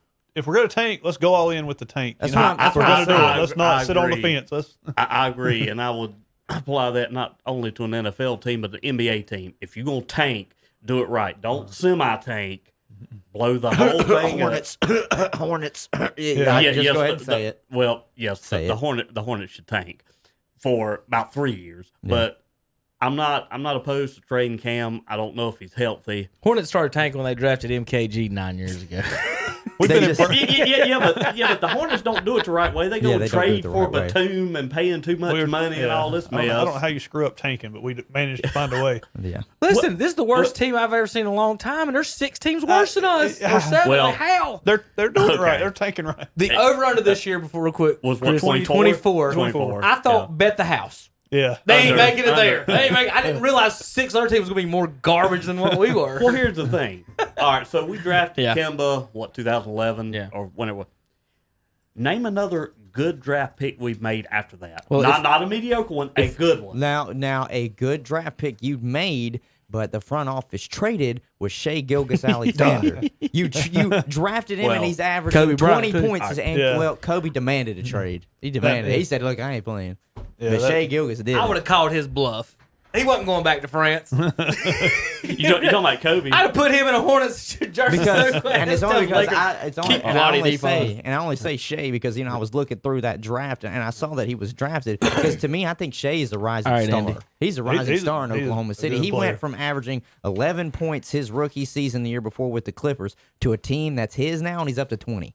So the kid can score, and he's like a 6'5", 6'6" guard. He's not small. So I think if they don't trade him, that's more of a front office deal, though. That's not draft picks. Other than that, I agree. They haven't hit on anything. Right. Anything outside of we Canada. talk about this quite a lot. I know Hunter knows these stats already, but here's the starting lineup that the Hornets could have ran out last night if all they ever did was make the right draft pick. You no mean trades, like Kawhi, Giannis? no trades, no free agents, just Hornets. With this pick in the draft, don't fuck up. The starting lineup last night could have been Kemba at the 1, Devin Booker, Bradley Beal, Giannis, and Jokic. That could be our starting lineup. The whole fucking All-Star team could be our starting lineup, and all we had to do was pick them. Not, hey, let's pick Cody Zeller and Vonleh. This pisses me off. Here it is. MKG. We passed on Beal, Damian Lillard, Harrison Barnes, Andre Drummond, Miles Leonard, Jeremy Lamb, Thomas Robinson, Draymond Green, Chris Middleton. So we picked Zeller over Trey Burke, C.J. McCollum, Steven Adams. Is that Nazir Muhammad? Nasir Muhammad. Oh, Nasir Muhammad. Giannis, Bullock, Rudy Gobert. Vonleh, that was a great one with Levine, Warren, Nurkic, Harris, Hood, Capola, the shooting guard Bogdanovich, Dimwitty, and Jokic. I mean, shit, Andy. You're preaching to the choir here. We beat this subject to death. The starters could be, when you go home and watch the Hornets tonight, just think how you would love to see Kemba, Devin Booker, Bradley Beal, Giannis, and Jokic. And all they had to do was pick them. I'd roll with that. Pick them. Like, who's beating them? Do what? Who's beating them? Yeah, I don't. In the East. Nobody because we got Giannis. Because Giannis, that's right. Because Giannis might win 70 games, and his second best player is Chris Middleton, who we said is kind of I don't know what you want that as your second best. And now tie that back, it just comes down to the Panthers have to do the same thing now. Yeah, we have to they've draft well. They've always complained that they've never been able to, and Steve Smith has come out and said they've never been able to replace me. It's like, yeah, well, that's draft. That's drafting. You got to draft. They got to draft well. DJ Moore, I think he's decent, He's but solid, I don't. not Steve Smith. He's not Steve Smith. And then they drafted. I think Steve's Hall of Famer. Well, I think Steve Smith is going to be a Hall of Famer. What is his name that ended up with the Colts and ended up getting hurt? People used to call him Stonehands. He was a tight end out of Michigan, and they drafted him and put Devin Funchess. Funchess turned out to be a bust at the wide receiver position. Kelvin Benjamin. What was it was the term? It was a Popeye biscuit away from a tight end, as big as he is. Booger McFarland with that one. So they've missed on a lot of offensive weapons that people claim if they would have made Cam better. But at the same time, when they were wide open, he was sailing the ball over them by 2 or 3 yards. So it just comes down to the fact that I would just blow it up and just pray to God that you draft well. That's it. And especially this year, you can get, if you're complaining about a wide receiver, you can get first-round talent in the third round this year. It's that deep. Is Marty Herney still the... Yes. Well, we're doomed. Sorry, Marty. Sorry. Doomed. My phone just decided it was going to go dead or start over or something. Carolina, Tim Apple on his updates. You're at the point now with this owner where really just hitting the reset button, I think, has been on his mind since he bought it. Because you have to notice the trend, and I've brought this up multiple times on here. Everything except Christian McCaffrey, because that was Tepper's guy, that Jerry Richardson had his hands on, is gone. Jerry Richardson had his hands on too many things. I know he had his hands on too many things. That's one of the reasons. Hey, that's one of the reasons Well, he's Tepper's gone. got a problem with that too. That's one of the reasons he's gone. But I'm just saying, like, Rivera came in with Richardson. He's gone. Cam Newton, question mark, came in with Richardson. He's gone. Luke Kuechly, Thomas Davis, they were there with Richardson. They're gone. Like the key foundation that was there while the regime of Jerry Richardson was there is gone. If I spend $2.5 billion, I probably want to. I want it to be my team. Exactly. Greg Olson, he chose to walk away. He's gone. So now that takes away Cam Newton's safety vest or his little safety net. Cam might want out too. He might. Watch the owner. Get you some. Get you some. You seen that before? You're in the middle of announcing the coach's press conference. Here's the brand new coach. Let me get a handful of booty of my wife in front of the national audience. People watching listening online. I'm showing David Tepper here. That's his wife too. That's his freshly new wife for 2 years. Wife. You know, he made a couple $1 billion, divorced his wife, got a 25-year-old. Now he's filling her up in the press conferences in front of everyone. And we just got rid of Jerry Richardson For doing it. Well, yeah, at least that's his wife. Yeah, at least it's his wife and not like a Have you ever seen maid. No, nothing's coming to mind. I mean, I mean, that's just insane. Well, right now, of all the places, he had to have popped a blue pill that morning or something. Like, why are we doing this right now? Here's the question I got now for the Panthers fans. If you do trade McCaffrey, what do you want for him? Like, what is draft picks? You want draft picks? Yes, Or do you want draft pick and a player? I'll just take draft picks. No, if I we're like blowing it up, draft I'll picks. just take draft Just picks. draft capital. Yeah. I'll say the How same high thing. has it got to be? Because no, I don't think anybody's really going to give a first round for a running I don't back. I got, think- even that for a hey, running I back. got a trade. Y'all ready? Brady signs with the 49ers. Garoppolo for McCaffrey. Yeah, Who, so who says no to that? They got 5 running backs already out in San Francisco. They don't know what to do. So San with. Francisco's not doing that. They don't need a San running back. Francisco's Well, not they're doing going that. all in with Brady. They ain't going for that. They just, that's what I'm saying. I know, but Well, if we're going to trade for Garoppolo, we might as well keep Cam. Why is that? No. What do you got Cam ranked on your I like quarterbacks, Cam. obviously? On my no. Is he top 20 to you? of overall, Not right now. he's the best player the Panthers have ever had. Okay, I would highly disagree with that. I would say Who do you think? Julius Peppers is 1. Steve Smith is 2. No, I put Kuechly over both of them as far as the whole shooting match. I'd put Cam then Kuechly. Julius Ke- Peppers is Keith- 3rd on all-time sacks. Keekly's not there for me. Yeah, Julius Peppers is 3rd all-time sacks. Was he ever Defensive Player of the Year? I don't care 'Cause about Kuechly was. Well, Brian Sipe and Mark Mosley were MVPs. I don't care what the MVP voters say. What I'm concerned about is, well, Kuechly, the reason he got his tackles, and I'll give you an example, a little football. He got extra tackles. The Panthers led the league in his career in playing nickel defense. Led the league pretty much every year, top 3 some years. Okay. So that means how many linebackers? 2. There's a linebacker off the field. So for the majority of his thing, now I'm not saying he's not great and he's not good. Him and Thomas Davis were getting more tackle opportunities and tackles than a regular defense is what I'm saying. Is that they were designed right now, which is fine. It's just extra tackles. Takeo Spikes, he led the league a lot of years in Cincinnati. They did the same thing. So when you look at that, right before I think Kuechly started leading, but Kuechly, he's one of the smartest. But Julius Peppers is, to me, he's an all-time great. I think Steve Smith's in the Hall of Fame. He's an all-time wide receiver. Kuechly's just, to me, he's close. Chris, I just don't have him. I mean, you take the rushing statistics away. Cam Newton's Andy Dalton, and people say Andy Dalton can't play. Yeah, but you can't take them away. They're there. You can't. I didn't know I drafted a running back for a quarterback. When Cam's Okay. on the field, you always have a chance to win. 3 winning seasons in 8 years. You always have a chance Andy to Dalton win. has 3 5 winning seasons in 8 years. Andy Dalton has 5 winning in 8 years. Do you think Cam's better than Romo? Better than who? Do you think he had a better career than Romo? Get this. In Romo's About a push. 8 years starting, he never had a losing season. Cam Newton has had 5 losing seasons. Nick Foles has more playoff wins than Cam Newton. I mean, 21 quarterbacks have won a playoff game since Cam Newton last one, including, I've got the list here. Go ahead. Cam's peak was better than Romo's peak.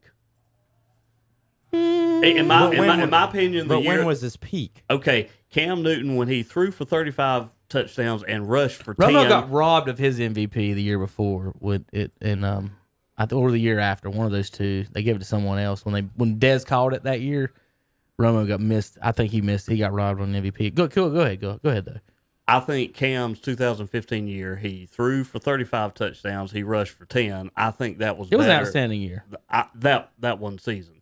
But as far as career wise, if you want to say they're comparable, okay. My thing is, okay, here's the thing. My thing is so like what Andy said. He said, "Well, you can't throw the rushing stats out." Okay, so we're just going to talk passing. We can't do that, so we're going to throw the running in there too. Well, let's just talk. Well, with all that together, that means you still got to talk about winning, right? Isn't that the most important thing of all of it? Cam's record 68, 55, and 1. Andy Dalton 70, 61, and 2, drafted in the same draft. Who was drafted second in their draft? Von Miller. So the Panthers would have been better off. Would they have been better off if they have drafted Miller 1, Andy Dalton in the second round? When was Dalton drafted? Same draft, second round. Same draft. Could they have got? second round. Could they have? Yeah, they could have went could've Von gotten- Miller, Andy Dalton. Well, if you're gonna say, would you rather if have I get to Miller 2020, and Dalton? Yeah, right. That's what I'm saying. line, That's yeah. what I'm asking. Yeah, but wait a minute. But if you're saying, is Von Miller more valuable than Cam Newton overall? No. Who won the Super Bowl? You Peyton call- Manning first didn't. of Peyton all, Manning didn't lead that team to that Super Bowl. So That who's the whole leader of Denver that team? defense was good. Right.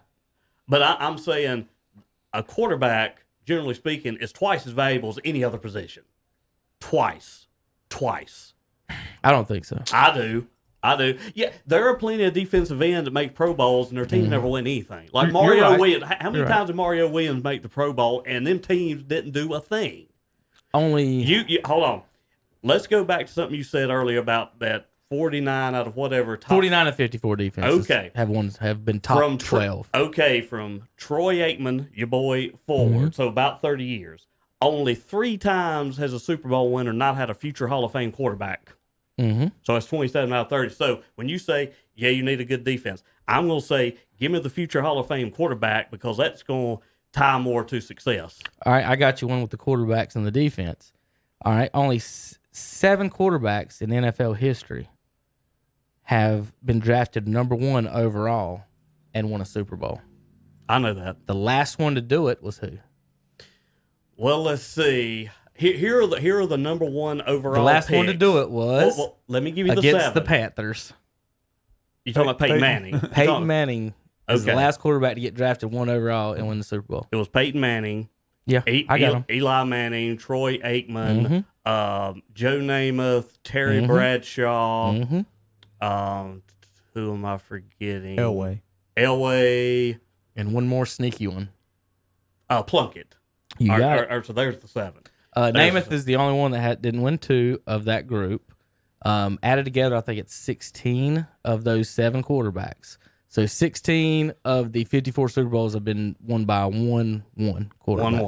1-1. Let's see. 21. I didn't get all the way down to it, but 21 first-round picks have won a Super Bowl. 24 first-round picks have lost the Super Bowl. So their first-round picks are basically 28, 24 kind of. But they're getting there. In That's- They're getting there. Can't everybody win a Super Bowl? Right. So my point was defense is more important. Yeah, but that's 11 guys. I'm talking about 1. Yeah. It's a whole lot. Wait a minute. Yeah. It's simpler if you already have. When's the last time a quarterback led his team to Super Bowl victory? Like, that's the reason they won it. Was it this year? Peyton Manning with Indianapolis, that year they had a below average defense. Look at the stats. Right. They were below average that year. And they had a tough matchup against Rex Grossman. He's garbage. Who did they beat? Who did they beat to get to the championship that year? Who did the Bears beat that year? I don't know who the Minnesota Bears. was it? I don't know who the Bears beat, but that Who did they was beat? that was the first year that Peyton Manning beat Brady in the playoffs. They beat New England in the AFC Championship. Eli's game. got more Super Bowl MVPs than Peyton. I know he got to. He beat Brady twice. That's correct. What was That's right. That's funny. San Francisco best defense this year got smoked by best quarterback. Patrick Mahomes. Kansas City was 6th in defense. Though. Yeah, but Patrick They were Mahomes. standing up 6 because they look pretty bad. Some Kansas games. City and San Francisco were actually 6th and 7th in scoring defense. Kansas So City- whoever won that game, Kansas was City gonna be loses true. that game if Jimmy Garoppolo doesn't throw a pick. Patrick Just saying, Mahomes is the reason Kansas City won that game. Damian Williams is the reason they won that. I'm saying Pat I like Mahomes. Patty Mahomes. I'm saying Pat Mahomes. But anyway. Kansas City should have won last year if that guy doesn't jump off sides. I agree. They went And the phantom roughing the passer call when he Yes. slaps his shoulder. I'm just looking here between Cam and Andy. I mean, like completion percentage, 59% for Cam. Andy's 62, and people are saying no one wants to play with Andy Dalton. Well, I'm just saying, in no year between that draft and now would somebody have taken Andy Dalton over Cam. Nobody just said, okay, we'll just. Well, I'll I mean, I'm swap just right looking now. here. 11 in 2000. Andy Dalton has 5 winning seasons. Cam has 3. And I'm in just- any year Did you before, know that? Before Did you any know of those that? seasons started, I'll take Dalton over Cam. 4 out of the 5 winning I would seasons, have. 2 are No, you double wouldn't digits. have. Because I'm taking the pocket quarterback over the running quarterback. Almost every time. I'm not saying overall they're not comparable. I'm not saying there's some huge gap. Andy Dalton doesn't move the needle. All right, here's the 21 quarterbacks. Here's the got more passing yards here's the by almost 21 2,000 quarterbacks yards. who've won a playoff game since Cam Newton last won one. You ready for these all-stars? Kirk Cousins, Deshaun Watson, Phillip Rivers, Dak Prescott, Andrew Luck. He's retired. Case Keenum, Peyton Manning, Brock Osweiler, Marcus Mariota, Garoppolo's won. Now, those all won 1. Here's the guys that's won 2 since Cam last won 1. Jimmy Garoppolo, Ryan Tannehill, Russell Wilson, Jared Goff, Drew Brees, Roethlisberger, and the immortal Blake Bortles. Matt Ryan has won 3, and Aaron Rodgers won 3. Patty Mahomes, he's got 4 already, and Nick Foles has got 4, but Tom Brady's got 8. Well, Tom Brady's Well, fine. We'll trade him for Tom Brady. That what y'all want? Y'all want Brady? Tom Brady's won 6 Super Bowls. I mean, we're I mean, not arguing against that. 75% of those guys you named are Hall of Famers. So. What are you talking about? All right, name the guys again. Nick Blake Foles, Bortles is his Hall of Fame. I said 75% of the guys. Nick Foles, Matt Ryan, Blake Bortles, Matt Ryan Jared probably Hall of Goff, Fame. Russell Wilson, Russell Russell Hall of Wilson Fame. is. Tannehill's not, Garoppolo's not, Osweiler's not, Garoppolo's not Mariota's yet. not, Case Keenum's not, Andrew Luck's not. He would have been. He would have been if was he on hadn't have quit. Fuck quitters. I don't care. You're not. Him and Barry Sanders continue can with get your on the list. same boat and drive down the river in. All right. Kirk Cousins ain't in the Hall of Fame. Phillip just- Rivers is probably not going to be. Phillip Rivers getting in. Think so? Oh, God, Kirk yeah. Cousins is pretty good. Phillip Rivers Rivers get in like probably first ballot. For Cousins gets a lot of hate. But Phillip he's Rivers, really good. Phillip Rivers is all-time throwing throwing for touchdowns and passing 6 or yards in the 7? Chargers for the Chargers. And Okay. he's 6th or 7th all time. All right. both of those. Is Joe And you Flacco didn't name in the the rest Hall of of the Fame? names. I mean, I think he's he'll gonna get be in there just off. short. He'll get in I there. think off Tell the me, playoff tell me game. how. I think he's going to be just Tell me short. how Phillip Rivers gets in and Joe Flacco don't. When Flacco not only has won the Super Bowl, Flacco All right. is also number 10 all-time playoff wins, tied with your boy Aaron Rodgers. Yards and touchdowns still mean something in Hall of Fame voting. Right, and Flacco's won a Super Bowl and he's won the same number of playoff games as Rodgers. Is what I'm saying. Yeah, And but I'm saying those don't mean as much what as has just Flacco done stats. since winning that Super Bowl with a Ray Lewis-led defense? Did they win the Super Bowl after Rodgers or before Rodgers won his? They won it before, if I'm not mistaken. No. Rodgers was what 2009 when they won, because it's been a minute since Aaron Rodgers and them won. That's what one of the things that they're really pointing out is when Rodgers last won and even made the Super Bowl. So Aaron Rodgers was Super Bowl. Here goes the fast internet at my finger. Trying to get to it. Ravens 2013, Aaron Rodgers. Yeah, they won it after him. 2011. Okay. Yeah. So I like me some Joe Flacco. You know the only person Joe Flacco. You know he beat Manning and Brady twice in Got the playoffs. benched for Drew Lock. He was on the pace before he got the big contract. He beat Manning and Brady twice. You know who the only person he couldn't beat in the playoffs though? Armani Edwards. There you go. There you go. He don't want none of that, did he, Andy? Good one. I was there. I love that one. That's my favorite one. All right. So Andy wants to keep Cam. I say keep for this year. If you don't want to sign him next year, that's Right. fine. No, I'm fine trading Cam. If you want to trade McCaffrey, too. Look, McCaffrey played great last year, but look, if you want to tank all the way, all in man. tank. I'm telling you. They were hard to watch Move last year. Cam. Move Cam with whatever you can get now, and get out from just having to pay him the $20 million you have to this year. Keep your cap space up, and just go into next year. You're already gonna, because if you do tank, you're gonna take one of the 2 quarterbacks that are coming out next year, depending on which one looks better this year, Trevor Lawrence or Justin Fields. So you'll have your quarterback of the future, and then from there, go wild in free agency. Use your draft picks and everybody else, but you got to keep the cap space. But to do that, you don't need to be paying Cam the $20 million that you're gonna have to pay him. Well, if they're going to do it, just quit jerking him around. Go ahead and cut him, let him, or trade him. Go ahead. Oh, well, I agree.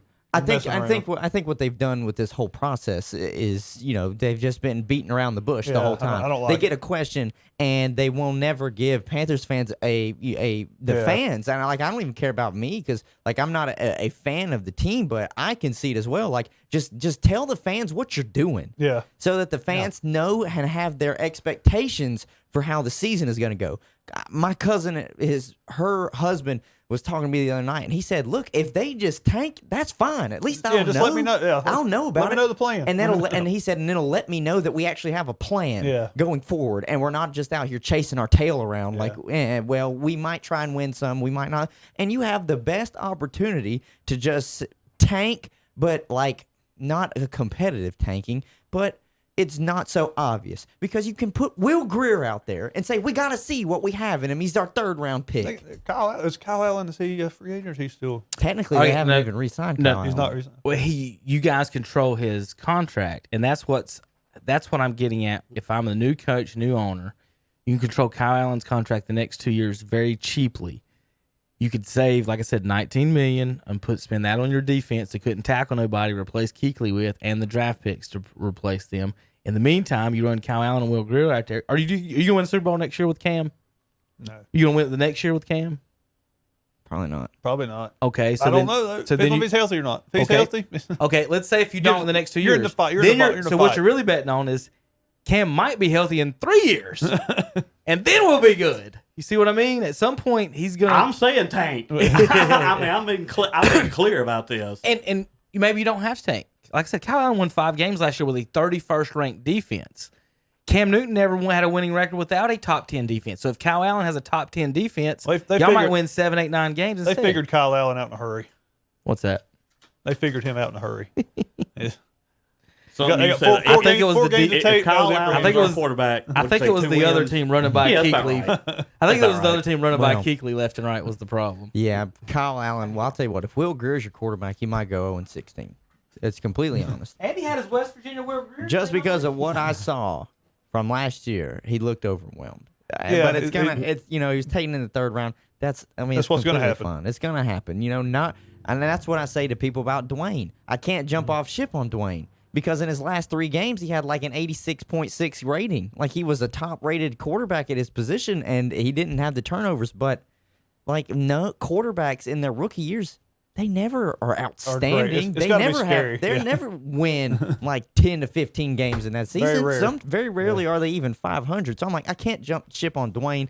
And the same thing can go with Kyle Allen and Will Greer. Don't jump ship off of them. Hey. But if you give Will Greer the full season, then you can say, okay, this is what we see. We are in position for either Trevor Lawrence or Justin Fields. I think it's time to make a move. All right, Andy. Well, what he's saying right there, and Chris, those 7 quarterbacks I mentioned earlier, you know what their overall record was? Their first year in the league. Now, remember, the only 7 1-1s to have ever won. Well, I know Peyton didn't have a It's great. let me put it this way: No, it's no. god awful. It's bad. Yeah, it's bad. It's because 20, 54, and 1. Those only 7 1-1s ever in their first years, but 20, 54, and 1. Usually, a rookie quarterback does not have a lot of success. Now, I can think of off the top of my head 2 exceptions. Ben Roethlisberger, his rookie year, they might have won 12 or 13 games. I can think of one, too. Or Dan Marino's rookie year, he made a Pro Bowl. Now, that's very unusual. And, What did Russell Wilson do? I don't know. It might have been decent, But what? But the other one I was thinking was not Andrew sure. Luck. And the whole Yeah, time, yeah, the yes. only time Andrew Luck, every year that he played They with the won. Indianapolis Colts, they went at least won 11 Yeah, they games. were- And the season that he That- was that's- hurt, they won 2. Well, that's like Hey, I so. feel So, bad so, for so him. Peyton Manning was hurt the year before they drafted Andrew Luck. They won 2 games. Mm-hmm. They drafted Andrew Luck. They won 11. That goes my point of quarterbacks twice as valuable as anybody I else would say- because that was the main Really, difference. Was if you got a really good quarterback, it does make a difference. But the rest of them, I would say after the top 5 or 6, the rest of them are all. Well, I You mean, need a good can, defense. I can sit here and argue need a that good defense Andrew for Luck, everywhere. if he doesn't retire, and with the team that the Indianapolis Colts have now, they're battling out the AFC Championship game with the Kansas City Chiefs. Brees has about every passing record there is about now and then, whenever it is. The year they won the Super Bowl, his defense led the league in takeaways. So again, you can go out there and do whatever you want on that, and just gotta have your defense do something. well, okay, look, I'm not advocating I think for having a bad defense. However, it is hard to keep a great defense together and rely on just that defense to win a bunch of Super Bowls. I mean, not our 2000 Ravens. That might have been the best defense ever. They won one Super Bowl. 85 Bears, great defense. Yep. One Super Bowl. Bucks won all of them. You're right. Pops up every now and then. Like, imagine if the 85 Bears had like Joe Montana on that team. Randall Cunningham. Hey man, look, Bucks went 7-9 with Jameis Eagles had going 30-30. They could go better now that he's got LASIK next year, but they'll never know. That's what Andre's a Bucks fan. He says, "Well, Jameis can see now. We about to." He said he threw for 5,000 yards and 30 touchdowns and was blind. Just wait till he sees what he does this year. Yeah. So why did he wait till now to have it? I think he was scared of the knows? surgery. I'm pulling for Jameis. I was a big fan of his at Florida State. Really? Yeah. He just throws too many picks. I mean, he's throwing a lot of yards, touchdowns. He's just throwing too many picks. It's funny though. Every time there's you look their at records. it, I got them right here. It's funny every time you look at it. He's always throwing. He does. It's like he before he had LASIK, he couldn't see past the middle linebacker, and it was always to the linebackers. So now hopefully he can see. Chris, past the middle all linebackers. 7 of them had a losing record. On one of them had a win. And Bradshaw 3-5, Elway 4-6, Aitman 0-11, Eli 1-6, Peyton was 3-13. Plunkett had the close, probably best season, 6-8. And then Namath was 3-5-1 in their first years for a grand total of 54 and 1. Speaking of Plunkett, do you think he should be in the Hall of Yeah, Fame? probably. Okay, fair enough. Your first overall pick. 2 Super You Bowls. won 2 Super Super Bowls. Bowls. Like, what else do you got? He's the only quarterback Eli to too. start and win 2 Super. Oh no, Eli's getting in. He's got 2 Super Bowl MVPs, top 10 in yards, top 10 in touchdowns. I'm pretty sure he's getting in. Now, I know a lot of think people he giving him should. some grief, but he's getting in. He's a giant. He's a football giant. His last name is Manning, and he Two- beat Tom Brady in Twice, both twice, the yep. Super Bowls.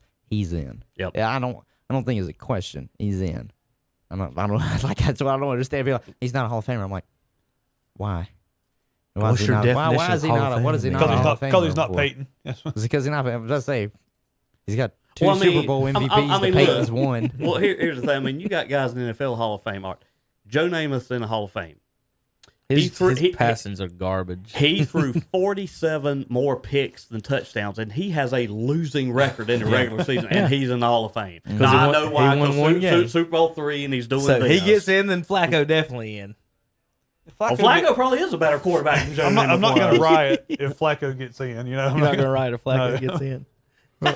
Some people will probably. Yeah, Well, probably. The first 5 years, no problems. What's he done after the big contract? Listen, That's name me one good receiver he's had since his. Anquan Bolden. And he won with it. Well, I know that's what I'm saying, but you said And name then me now one good wide he receiver. quit. He's not still there. He hadn't been there the whole time. Corey Sutton is a great wide receiver. He's I got have right no now in idea who Denver. the hell that is. I I have no idea. Denver. Well, yeah, he's Denver. He's a Pro Bowler, Yeah. so you might need to get to know him. Pro Bowl in Denver this year. Yeah, this year. Flacco made him a Pro Bowler. Congratulations. Yeah. There you go. Joe. Sure. Cool Joe Flacco could beat Sure. everyone. He beat Brady and Manning twice. That's those two accomplishments right there is more wins than Cam Newton in his career in the playoffs. You mean to tell me he couldn't win with pre-assault Ray Rice? Think about that, Ed. Come on, He beat man. Brady and Manning twice. That's 4 wins. That's more playoff wins than Cam has in his career. He had Steve Smith. Yeah, I know. Yeah, well, there you go. It's a pretty good wide Put receiver. him in. Put him in. 38. I'm all right with At it. 38. All right. Yeah, you can still get it. All right. Anything else on your list, Andy, that you wanted to particularly talk about today? Yeah, we're running on time. But whatever you want to speak Hey, on. I got nothing to do. I can be here till What time is midnight. I do. Oh, but wow, that was a fast 2 hours. That was It will go by. Yeah. Anything else you want to get into, Well, or I'm all right skipping Mike Trout because I don't make a fool out of myself anyway because I don't know a lot would about you? baseball these days. All right. Well, you sent that to me originally. What was your thought on Well, that? okay. Now I've got some stats here if you want to look at them, or if I can just make a couple general statements. You start. Go Okay, ahead. I'll start. All right. Whatever you want to say. All right, let me verify what y'all have said. Y'all think Mike Trout's overrated? I do not think that he is one of the greatest players of all time. I do think he's one of the best players in today's game. Those two things can be the same thing. Okay. That's basically it. I would say in the last 8 years, he's been the best position player in baseball. That's If you want to argue that, that's all. I'm not arguing anything. I'm not arguing anything current. No. Oh, okay. My deal Okay, is everything today on TV and everything in sports today is better than it used to be. And that's the way that and they have to promote it that way because they have to sell tickets. They have to sell jerseys and stuff. But if under that assumption, that means Jordan would be coming off the bench in the NBA today. At some point, there's a line where, hey, we're not everything today is better than it used to be, right? So if I look at you and Chris and say, okay. these two batters in their first 10 years, one has a better batting average, hits, home runs, doubles, RBIs, everything, every stat he has better than. Less strikeouts. He's got twice as less strikeouts. And the only thing the other guy has, he plays center field as opposed to first base, but he's got more walks. So that's the only thing. He's got more walks and more strikeouts. And the other guy's got more everything. And you're going to sit there and tell me that the guy with more walks and strikes out twice as much is better than the other guy. All right. Based on WAR, a made-up stat. I know y'all don't like the WAR formula. It's the WAR. Okay, so I'm not going to use WAR. I'm not going to use WAR. So, the last 3 years in a row, Mike Trout has led the AL in OPS. He's been over 1,000 all 3 years, which tells me the last 3 years he's been the most efficient batter when he's at the plate the last 3 years. Now, if you want to make a couple Now, of is the most efficient batter the same as the most dangerous batter? For instance, would you rather have in left field Barry Bonds or Ricky Henderson? Would you rather have Babe Ruth or Ichiro? Or would you rather have, I don't know, in center field, just somebody besides Trout? You see what I mean? Would you rather have the guy that gets on base or the guy who knocks them in? Well, actually, Barry Bonds at his prime, his on base would have been higher than Ichiro's anyway. Well, Barry Bonds is fucking the best, I think. Right. Ever. Look, here's the thing. I think you're comparing Mike Trout to Albert Pujols. That's pretty much, one. okay. No, Look, what it is because Okay. that's an easy comparison because they're close in the years, and he's a right-handed hitter as well. Well, Mike Trout has led the AL in RBI one time in his first 8 years, and I think runs. I can check here, but I think runs 3 times. I've got those here in a second. Pujols never led the NL his first 8 years in RBIs. I think he led it in runs maybe a couple times. But as I said, all right, not only the last 3 years, 4 of the last 5 years, Mike Trout has led the AL in OPS. There are 2 possible criticisms you could make of him that I would agree with you. You've mentioned strikeouts. Okay, fine. If he struck out less, that would be better. Okay, that's fine. And if you want to say the last 3 years, he has missed more games than you would like a great player to miss, that's fine. But when he's at the plate, 3 years in a row, led the league in OPS, led the league in OPS, led the league in OPS. That's on base and slugging. That tells you how efficient you are at the plate. All right. So here's And by the way, Albert Pujols is the first ballot Hall of Famer, so I'm not saying anything bad about him. right. So I'm not saying anything. Well, I didn't bad. think you were. No. Hey, you no. pr- I've got in one of my notes the exact number of years each one led and something. I'm trying to find that, but here's one of the notes I've got that'll make you kind of. Here's what I mean by Andy. Kind of grasp these numbers if you can. So Pujols, Trout has played 8+ years. All right. So in Albert's first 8 years, he's played 40 more games than Trout total. Okay, is that easy to? Yeah, just 40 more games. In the next, pass them around your old I've got the comparison right there. in the next, I don't need it. I've got it on my phone. Pass Danny. I'll look at it. All right, in the next 40 games, And I want to show you something else. in the next 40 games, guys, for Trout to get to Albert Pujols, this is what he hit, and he averaged 332 his first 8 years. Averaged his first 8 years 332. Trout's at 305. Okay, so in the next 40 games for Trout to get to 332, he needs 170 hits.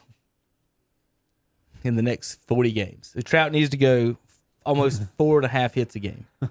This is just so whoever's watching can see what I've done. I'm Chris got comparing Pujols and Trout, and here is the runs per game. The reason I'm pointing that out, now, I think on a previous show, Hunter, you said you were getting in a discussion with somebody, and they were trying to tell you could not compare baseball players from different eras. His teacher was my told him teacher. that. Yeah. Which For a me and you both paper. disagree with. You can Yeah. compare guys from now to the That's 80s. that's the only way really Right. the only way we'd even have a job. Right. Is comparisons. That's right. That's right. The reason I've got the graph you go. of the runs per game is that you can see the first 8 years of Albert Pujols, overall, there was more runs scored in baseball than Trout. With the exception, now last year the runs scoring shot up, but there around 2014, there wasn't many runs being scored. Now, we can speculate as to why. The pitchers might be throwing a little faster. The hitters might be using a little less enhancements to their performance. Whatever it is, there was more scoring from 2001 to 2010 than from 2010 to 2019. So, let's take that into consideration.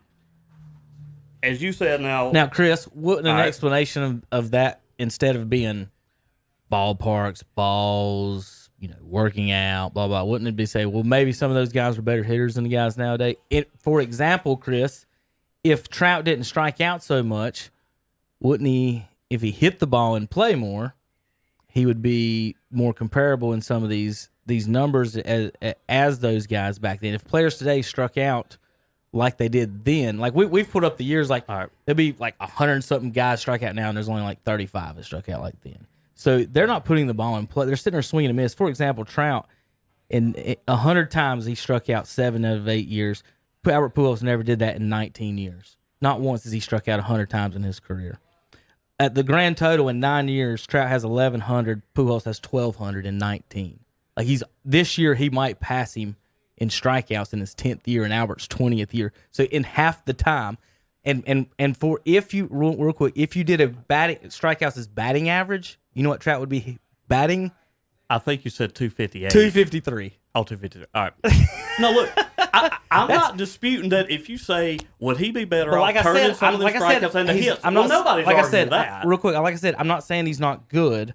I'm saying he's not Pujols or he's not Bonds. And to say someone isn't Barry Bonds to me isn't an insult. No, Like, it's not. sorry, an buddy, insult. you're not Barry You're Bonds. not. You're not Albert Pujols, but you're good, but you're not that. And that's my. So you're talking about what he lead the league in.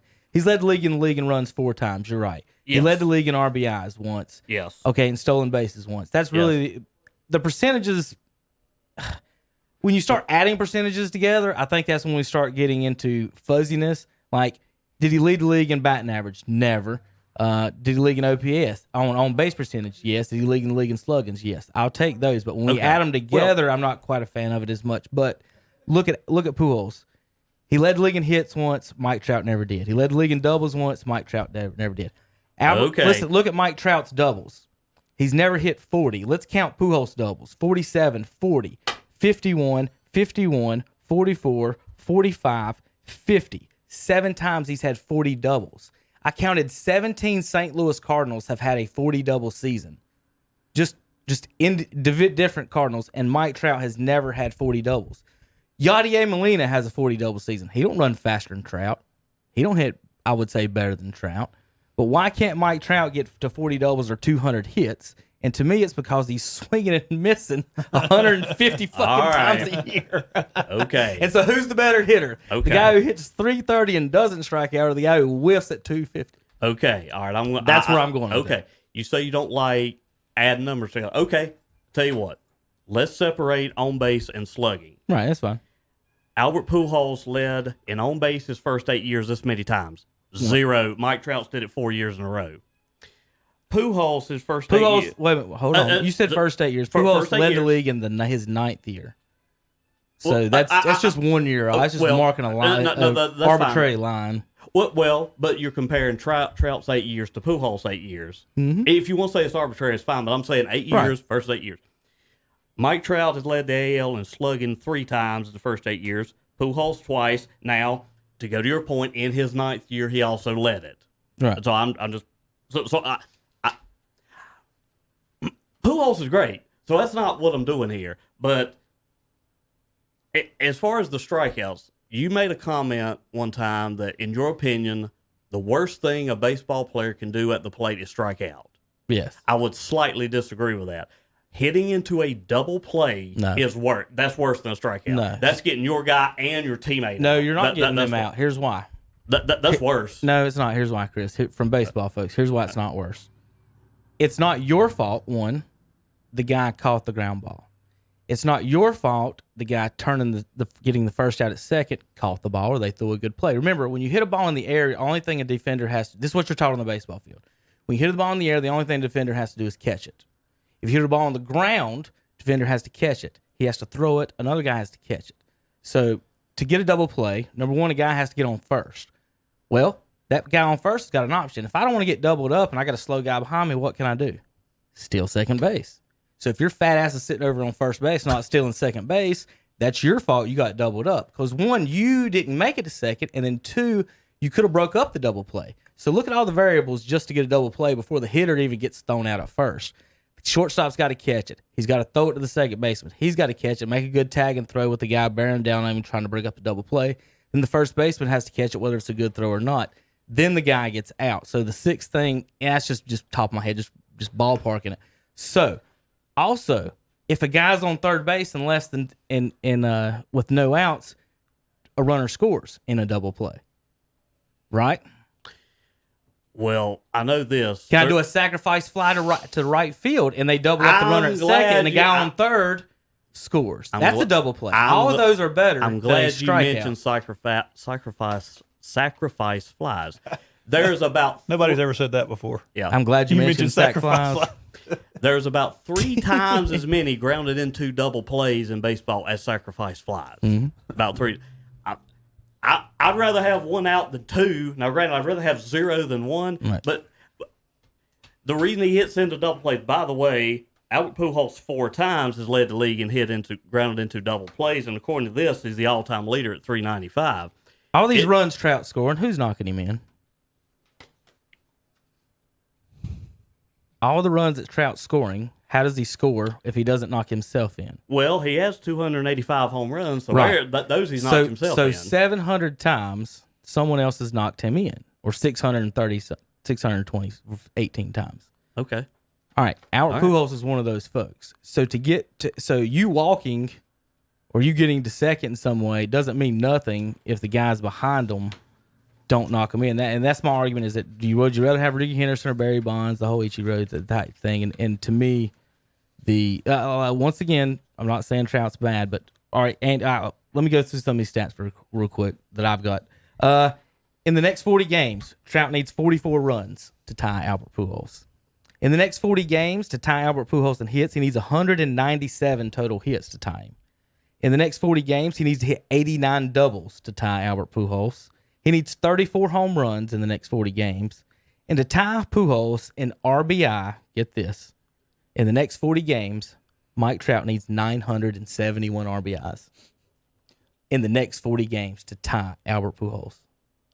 Are we just arguing who's better or who's the all-time great? No. Here's what I'm saying: is that folks today? No. That's sorry on the. That's I'm all right saying Pujols is better than Trout. You do what? I'm all right saying Pujols is better than Trout. That's what I'm saying. But what I'm saying is that when you talk today, like the whole, whether you believe LeBron's better or not, is that today with this stuff to me, that ESPN owns part of the Angels.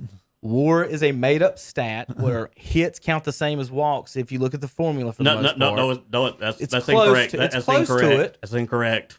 All right, how much more are they weighed? Well, first of all, there's 3 or 4 different WARs. Okay, now I'll give you that. If you want to disagree with the formula, I'm okay. I don't 100% agree with it either. But I don't know of anybody competent that is saying a walk and a hit are exactly the same. All right, but when you put it in the formulas, I'm saying when they write when you look at the mathematical formulas, they're kind of weighing them the same, as opposed to they're not the same weight. Okay.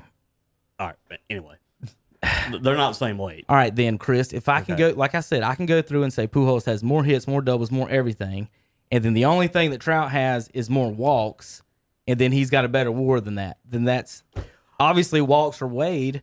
And on base is weighed just as much as hits, doubles, home runs, or anything Wait else. a minute. How much difference are you making between the fact that Albert Pujols is above average defensive first baseman and that Mike Trout is above average defensive center field? Center field is a lot harder to play than first base. All right. From what you just said right there, Chris, I love you, is the most wrong thing you've ever said in your life. Infield is infinitely more harder than outfield. Not at the major league level. No, it's not. Chris? No, it's not. Every No, it's infielder, I would say 95% of infielders could play outfield. Yeah. What percentage of outfielders can come in and catch ground balls and play infielder? Ozzie Smith could play outfield with his left hand and right hand tied behind his back. Mike Trout can't catch a ground ball. Albert Pujols could not play, even in his prime, a good center field. There ain't no way. Okay. No That way. might be a good point because he's too slow. But what he did do, Chris, he played left field. He played right field. He played third base, and he was drafted as a shortstop, and he played one game at shortstop for the Cardinals. Now, he also has 2 Gold Gloves. Trout At has first base. Trout has 0. Okay. All right, so Albert Pujols at first base has to catch ground balls, has to catch pop-ups, has to catch throws from the other team, from his other players. He has to make throws in the infield. Trout has to catch 3-4 balls a game tops. The center field covers more ground than any other position. That's over cute. The, But no, it does. I mean, that's a fact. That's cute. It covers a lot of ground. But what I'm saying is Pujols, infielders have to do entirely way more than an outfielder. I've played, put it this way, Chris. We're not going to agree on this. Well, that's fine, but you can ask anybody that's played baseball. I mean, that infield is entirely harder than outfield. I understand covering the more ground in the outfield, but you got to understand that ball. How much hang time does that ball have for him to be able to cover that amount of ground? You couldn't pay me enough to get out infield on a major league team. Yeah, and then you're covering second base. Would you rather You're play covering in left between field or third second base? base and Outfield. shortstop. And you're saying that the guy in center field would be able to cover that amount of space, like when Derek Jeter or the best second baseman in the league has to make a diving catch and that ball's on the ground coming to hole. There is no hang time to try and get under it. You have to try and get to this ball at this fast. And the same thing with first base. If it's in between the second baseman and the first baseman, if the second baseman can't get there because he's cheated over to second with some sort of formation shift, that first baseman's got to be able to make that step. The defensive spectrum goes from most difficult to easiest. Catcher, shortstop, second base, center field, third base, left and right field, whichever way you want to do it, then first base. Look, Chris. When the Boston Chris. Red Sox played your St. Louis Cardinals, what position they put David Ortiz at? Outfield is so. They put David Ortiz at first base. That doesn't make it easier. It's just because he's slow, Chris. What? If he was Speed fast, is they'd part put him- of it. If he was Speed is fast, they would part put of him it. in the outfield. If he was fast, If he was fast. if Trout could catch a ground ball, he'd play infield, wouldn't he? Why do you want to put Mike Trout at first base All when right. you put him at center Here- field? because here's an example. Name, let's see, Ted Williams, King Griffey Jr., Barry Bonds, Mike Trout. Let's say Ichiro. Some of the best outfielders we've ever had, right? Well, Ted Williams was possibly the best hitter ever. He was not a good defensive outfielder. Okay, well, however you want to say it. What I'm saying is that those guys are really good ball players and outfielders. They have a combined 0 championships. And I agree with you on the catcher being the hardest one. The Molina brothers have a combined 5 championships. In Yadier Molina's career, he's had one losing season. There was 79 losses. I'll agree with you all day that catcher's the hardest. Okay, we're agreeing on that. Okay. And then it's the 4 infield spots. Then the outfield can go out there and pick their nose. I've played every position on a baseball field. I'm telling you, third base is way harder than center field. You're sitting there. Not according to guys that analyze baseball. It's not. It's not. The guys that analyze baseball have never played baseball. That's the issue. I played baseball in elementary school. Now, past that, I did not. Well, there you go. I'm just It's settled. Listen, Ralph Roberts is the best baseball player around here. He would not set foot. He would touch the infield. He's scared to death of the ball. He's like, I'm going to the outfield. I'm gonna sit out there all day. I'll catch 3 balls. Jason Giambi, when he was on the A's, played first base. Mm-hmm. He was not a good defensive player. They stuck him at first base. When you have a DH from the AL and they're coming to the National League, like for the World Series, and you want to put him somewhere, you stick him at first base. All right, That's the easiest defensive position. I got you one, Chris. We're playing church league softball, right? You do realize church league softball and Major League Baseball are not the same thing. Right. But we're talking positions. Okay. And your team only has 8 players. What's your alignment? Do you take out the first baseman or do you take out the center fielder? Everything I've ever been on with 8 players, they put a guy in right center, a guy in left center, and the first baseman's always there. You need that guy more than you need an outfielder. So he steps his foot. Would Trout win a Gold Glove at first base? No. Pujols wouldn't win a Gold Glove in center field. But either way, the fact of doing all that stuff in the infield, way harder than catching fly balls. Well, I mean, we're not going to agree on this. I'm sorry, we're not. I've never seen a defensive spectrum that didn't have first base as the easiest position. I've never seen it. Not at major league baseball What's level. so easy about first base? You don't have to move. No. Look, you talked about the speed. You said Albert Pujols couldn't play center field because he's not fast enough. Speed is, But he's part quick of it. enough to play short, third, and first.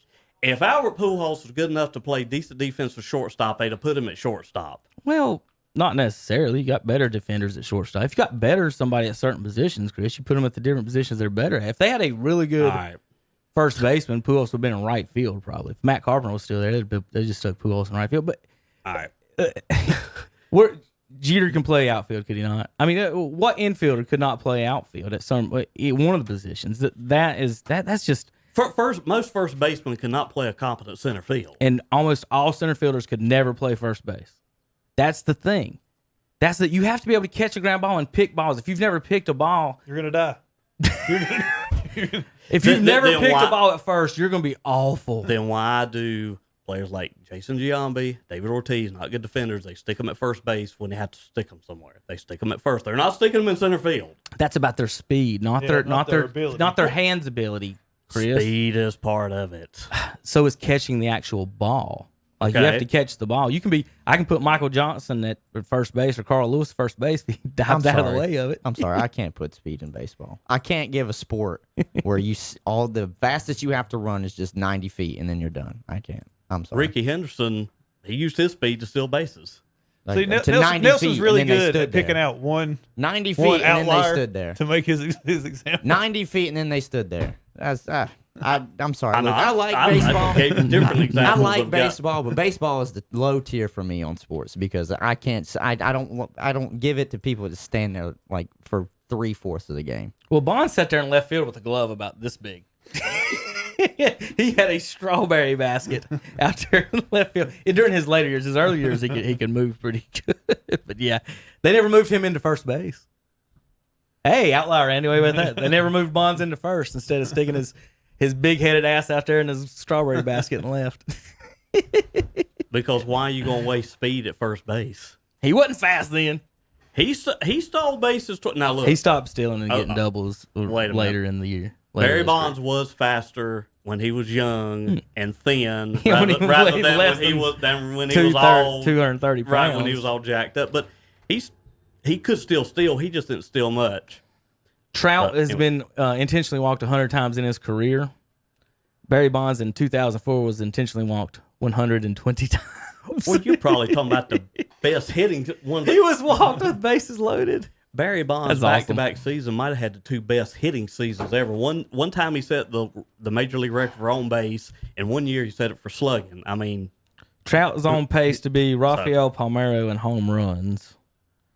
How many RBIs you say he had now, Andy? Which one? Speaking of Palmeiro, Yes, sir. you were talking about Albert Pujols winning a couple of Gold Gloves at first base. Can you explain to me in 1999 how Rafael Palmeiro won the Gold Glove by playing 28 games there? I don't know. Okay, can you explain that? I don't think Edgar Martinez should be in the Hall of Fame at all. because it's DH. Right. He didn't play baseball. He didn't play baseball. Played hitter. The only year he didn't play baseball, the only year he wasn't DH, he hit like 230 or 240 or something. It was bad. It wasn't even good. It wasn't. All right, look, no The year he argument. had to catch a pat. The year he had to okay. catch a baseball. He No, didn't. no You argument. gotta go. I gotta go. All right. Okay. We'll finish up in a few Y'all minutes. finish up. Go ahead. I gotta go, gentlemen. Okay. All right. Hey, appreciate you guys coming on the All right. show. Don't be afraid to Enjoyed tell your it. friends. I always tune in, like, and right. subscribe. I'll agree with you that a DH, that's going to be easier than playing the field also. You know why I think they put him in? So they could get Ortiz in without any problems. Because, I mean, you're in there to hit just the DH. That's just bullshit. and real quick, I'll make the Yankee fans real mad. Mariano Rivera should not be a 100% vote Hall of Famer. Nobody should. Nobody should. Nobody should. If Babe Ruth ain't, nobody should. If Willie Mays ain't, nobody should. In fact, well, but maybe they should have. I tell you what. Maybe they should I tell you what I want you to do, Chris. Go look Okay. at Trevor Hoffman's and Mariano's numbers, I think Mariano played maybe one more year than Hoffman or something like that. But like they were almost exactly the same across the board in almost every stat except one thing. One wore a Yankees hat and the other wore a San Diego hat. One gets in on 100% and the other barely squeaks in. If you're talking regular season, Mariano Rivera versus Trevor Hoffman is somewhat close. But you can't hold that against Hoffman because he played for the Padres. I remember Hoffman blowing some saves. Mariano Rivera is the career leader in playoff saves. Mariano Rivera's playoff ERA is ridiculous. Right. It's ridiculously low.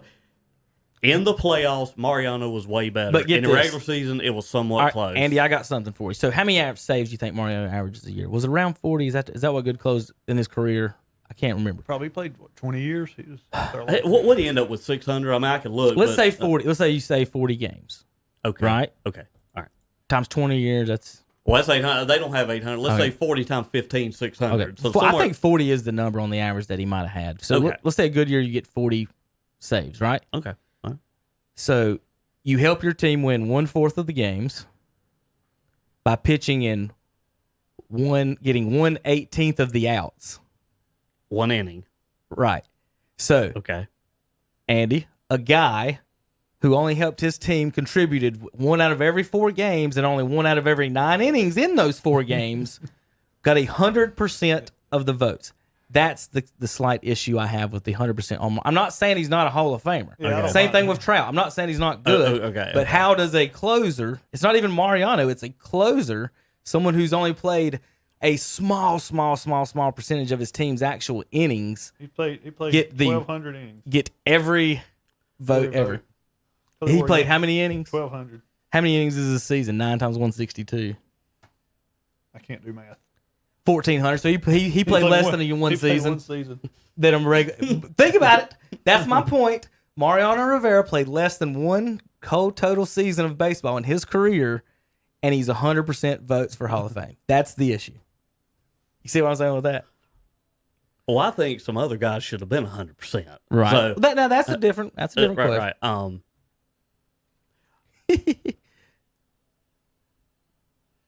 All right. So real quick, if Trout finishes off, he would finish in RBIs. I was trying to get this before yesterday. I got about half of them done. It was 1,670 RBIs. That would put him at 31st between Gary Sheffield and Sammy Sosa, slamming Sammy Sosa.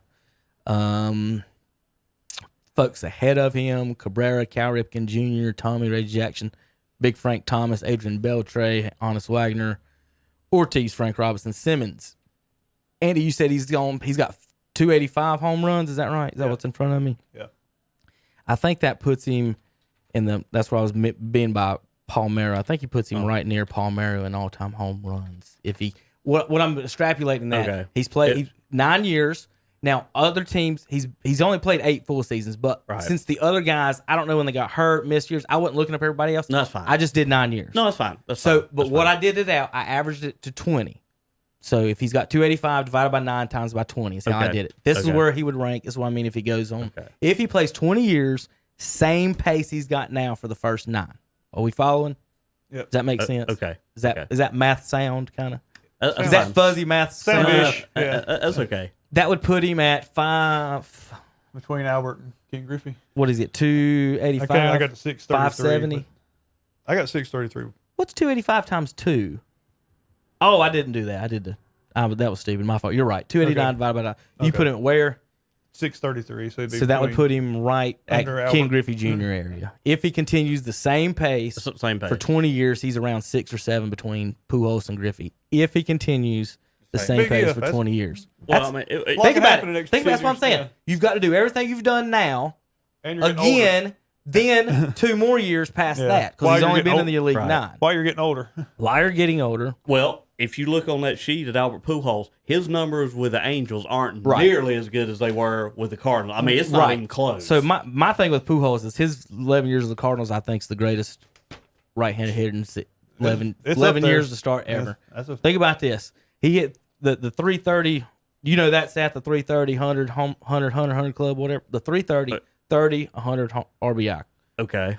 I got to find this because it tells. I've got exact. All right. Trout has never. Here you go. Bonds and Mays. Do what? Maybe 30 home runs, 30 stolen bases, 100 RBIs, and 100 runs. That was Well, no, he's not talking about stolen bases. He's saying average home runs. Oh. And ribbies. You've had 30 home runs in a season, 100 RBIs, and batted 300. Okay. Trout's never done that. Pujols did that his first 10 years. I think 10. Let's make sure. 1, 2, 3, 4, 5, 6, 7, 8, 9, 10. His 11th year, he batted 299, just missing the cut, and 99 home runs. So his first, 10 years? He batted, or 9 years, 330, 30 and all right, real quick. Mike Trout's best ever is 326. Pujols did that 8 times. Mike Trout's best ever is 129 runs. Pujols did that 3 times. Mike Trout's best ever hitting is 190 hits. Pujols did that 4 times. Trout 39. These are just in St. Louis, by the way, numbers, not non-Angels. Right. Trout 39 doubles. Pujols did that 8 times. Trout 45 home runs. Pujols did that 5 times. 111 RBIs. Pujols did that 8 times. 122 walks by Trout. Albert Pujols never did that, so got him on the walk. Strikeouts. Trout has had 7 100K seasons. Pujols never. You know, I told you that the Trout strikeout percentage is 25%. Adam Wainwright's is 29%. Yet he still leads the league in OPS 3 years in a row with all those strikeouts. They should put Trout in center field. No, what Trout's doing is taking a shit ton of pitches. That's how he ends up in 0-2 counts and striking out and then walks. He's trying to get to walks. Well, what's wrong with that? I'm just saying he's taking a shit ton of pitches. Well, that's good. If you're wearing the other team's starting pitcher out, that's good. There's nothing wrong with that. Well, there is a problem with that. Here's why. Here's the problem, Chris. Is Trout the best player on the team? On the Angels. Best position player, yes. Okay, so he's the best player on the team, right? Mm-hmm. Do you want your best player up there drawing walks and wearing the pitcher out, or do you want your best player? Do you want Barry Bonds up there? Hey, Barry, make sure you just let's wear him out a little bit, or do I want you swinging the bat? So you're gonna make the same criticism they made of Ted Williams. That's the same criticism people had of Ted Williams when he let that ball a few inches off the outside of the plate and he'd keep the bat on the shoulders and take a walk. So you're going to criticize him for that. But you're not going to criticize the GM for not having competent batters behind you. Pujols is behind him. He's knocked him in 600 times. Pujols has not been a great hitter for the Angels. He's knocked him in 600 times. Andy, look at Pujols' numbers, St. Louis versus Angels. Well, I know, but He's still pretty good. I wouldn't say good at this point. I'd say he's all right. He's okay right now. All right, here's your question. All right, tell me if these numbers are comparable. What's that? 287 to 285, just in a single season. Okay. Batting average 287, 285. Okay. Yeah. 36 homers to 30 homers. 111 RBIs to 105 RBIs. 173 hits to 173 hits. So pretty close to season. They're somewhat comparable. All right. 39 doubles to 50 doubles. And then the last one, 184 Ks to 76 Ks. Now wait a minute before you go. The first numbers I was reading, the top number was Trout's 2014 MVP season. Okay? 14. Mike Trout's 2014 MVP season. Okay. The other numbers I was reading was Albert Pujols' 2012 season in Anaheim or LA on the same team. Trout won MVP with his numbers. Pujols was pretty much the exact same numbers, but better in strikeouts and doubles. Got 9th place. 2 years, two years apart. 2012 Pujols, 2014 Trout. Trout won MVP. Pujols finished 9th with almost 17th. The exact same numbers. Finished 17th. Who did? Pujols? Pujols 2012. I'm showing MVP 17th. Let's see. 2012. Might be. 2000. Let's see. That's the year he hit 285. Yep, that's it. That's it. All right, so he finished 7th. Okay, hold up. With the same numbers. All right, wait a minute. Wait a minute. So Exact same damn numbers, Andy. No, the numbers aren't the same. 2014. Let's see here. He's going to start adding up numbers. Watch this. Okay. On base, 377 versus Pujols, 343. Trout's better. Slugging, 561. versus Pujols 516. Trout's is better. Trout plays center field. More Don't efficient. mean shit. Yes, it does. Yes, it does. Trout can't play first base. Pujols can play outfield. Trout could play first base better than Pujols could play center field. I'm saying that right now. Would he win a Gold Glove or 2? Isn't it easier to win a Gold Glove in the outfield than it is in the infield, in center field? If you're a center fielder, you get 3 chances. Rafael Palmeiro won a Gold Glove at first base playing 28 games in 1999. Hey, So you tell me. I've done told you how I feel about the tell voting me. stuff, but Anyway, all right. Have we beat this horse to death? maybe, Okay. maybe. All right. All right. Yeah, Andy. So same numbers. Hey, I'll let you look at them. You can just look at them right there real quick. All right, let me wrap some stuff up, Chris. Okay. Make sure I go over some of this. Hunter needed to go to the XFL. He left. I don't have to talk about that. We can do that in the morning anyway. We should fire Roy and Coach K. No, we shouldn't. We should. I feel very, very. We should fire Roy Williams. I'm so. He's got you so 3 for now. that one. Andy, That could be a topic of when Roy eventually retires of his own accord. We can talk about who we should go after. Kenny Smith. No, Kenny Smith. He'll get the recruits. Every kid in the world knows who Kenny Smith is that growing up watching basketball right now. we can hire him to be the recruiting coordinator. well, now, as far as a topic of conversation for another time, as far as who will replace Roy and who will replace Coach K, now that could be an interesting discussion. Duke might get kicked out of the ACC after K retires because they'll just drop straight off the map. It just depends if they keep paying how much they keep paying them more than Clemson, Chris. That's all that matters. You know that. Here we go. Hey, that's I'm just reading off the FBI report. That's all I can do is just do what the Clemson guys were saying in the FBI report. So Clemson's just mad because, correct me if I'm wrong, they've never won a regular season or ACC tournament title. I don't know if they're mad because they spend all their money on football players instead of basketball players. They go to church. Well, hey, now they've won some titles in football. You can't complain about that. You've heard about their church down there? They slipping the money in. Mm-mm. That's how they get. They the offering play. Andy goes backwards at this church in Clemson. I don't know if you've ever seen or heard about that. I need to go to that church. Yeah, well, they're not. You're not. They don't need a 42-year-old DB. No, they do not need any of that whatsoever. All right, folks. I think that's going to do it. Let's see. Anything else I want to say?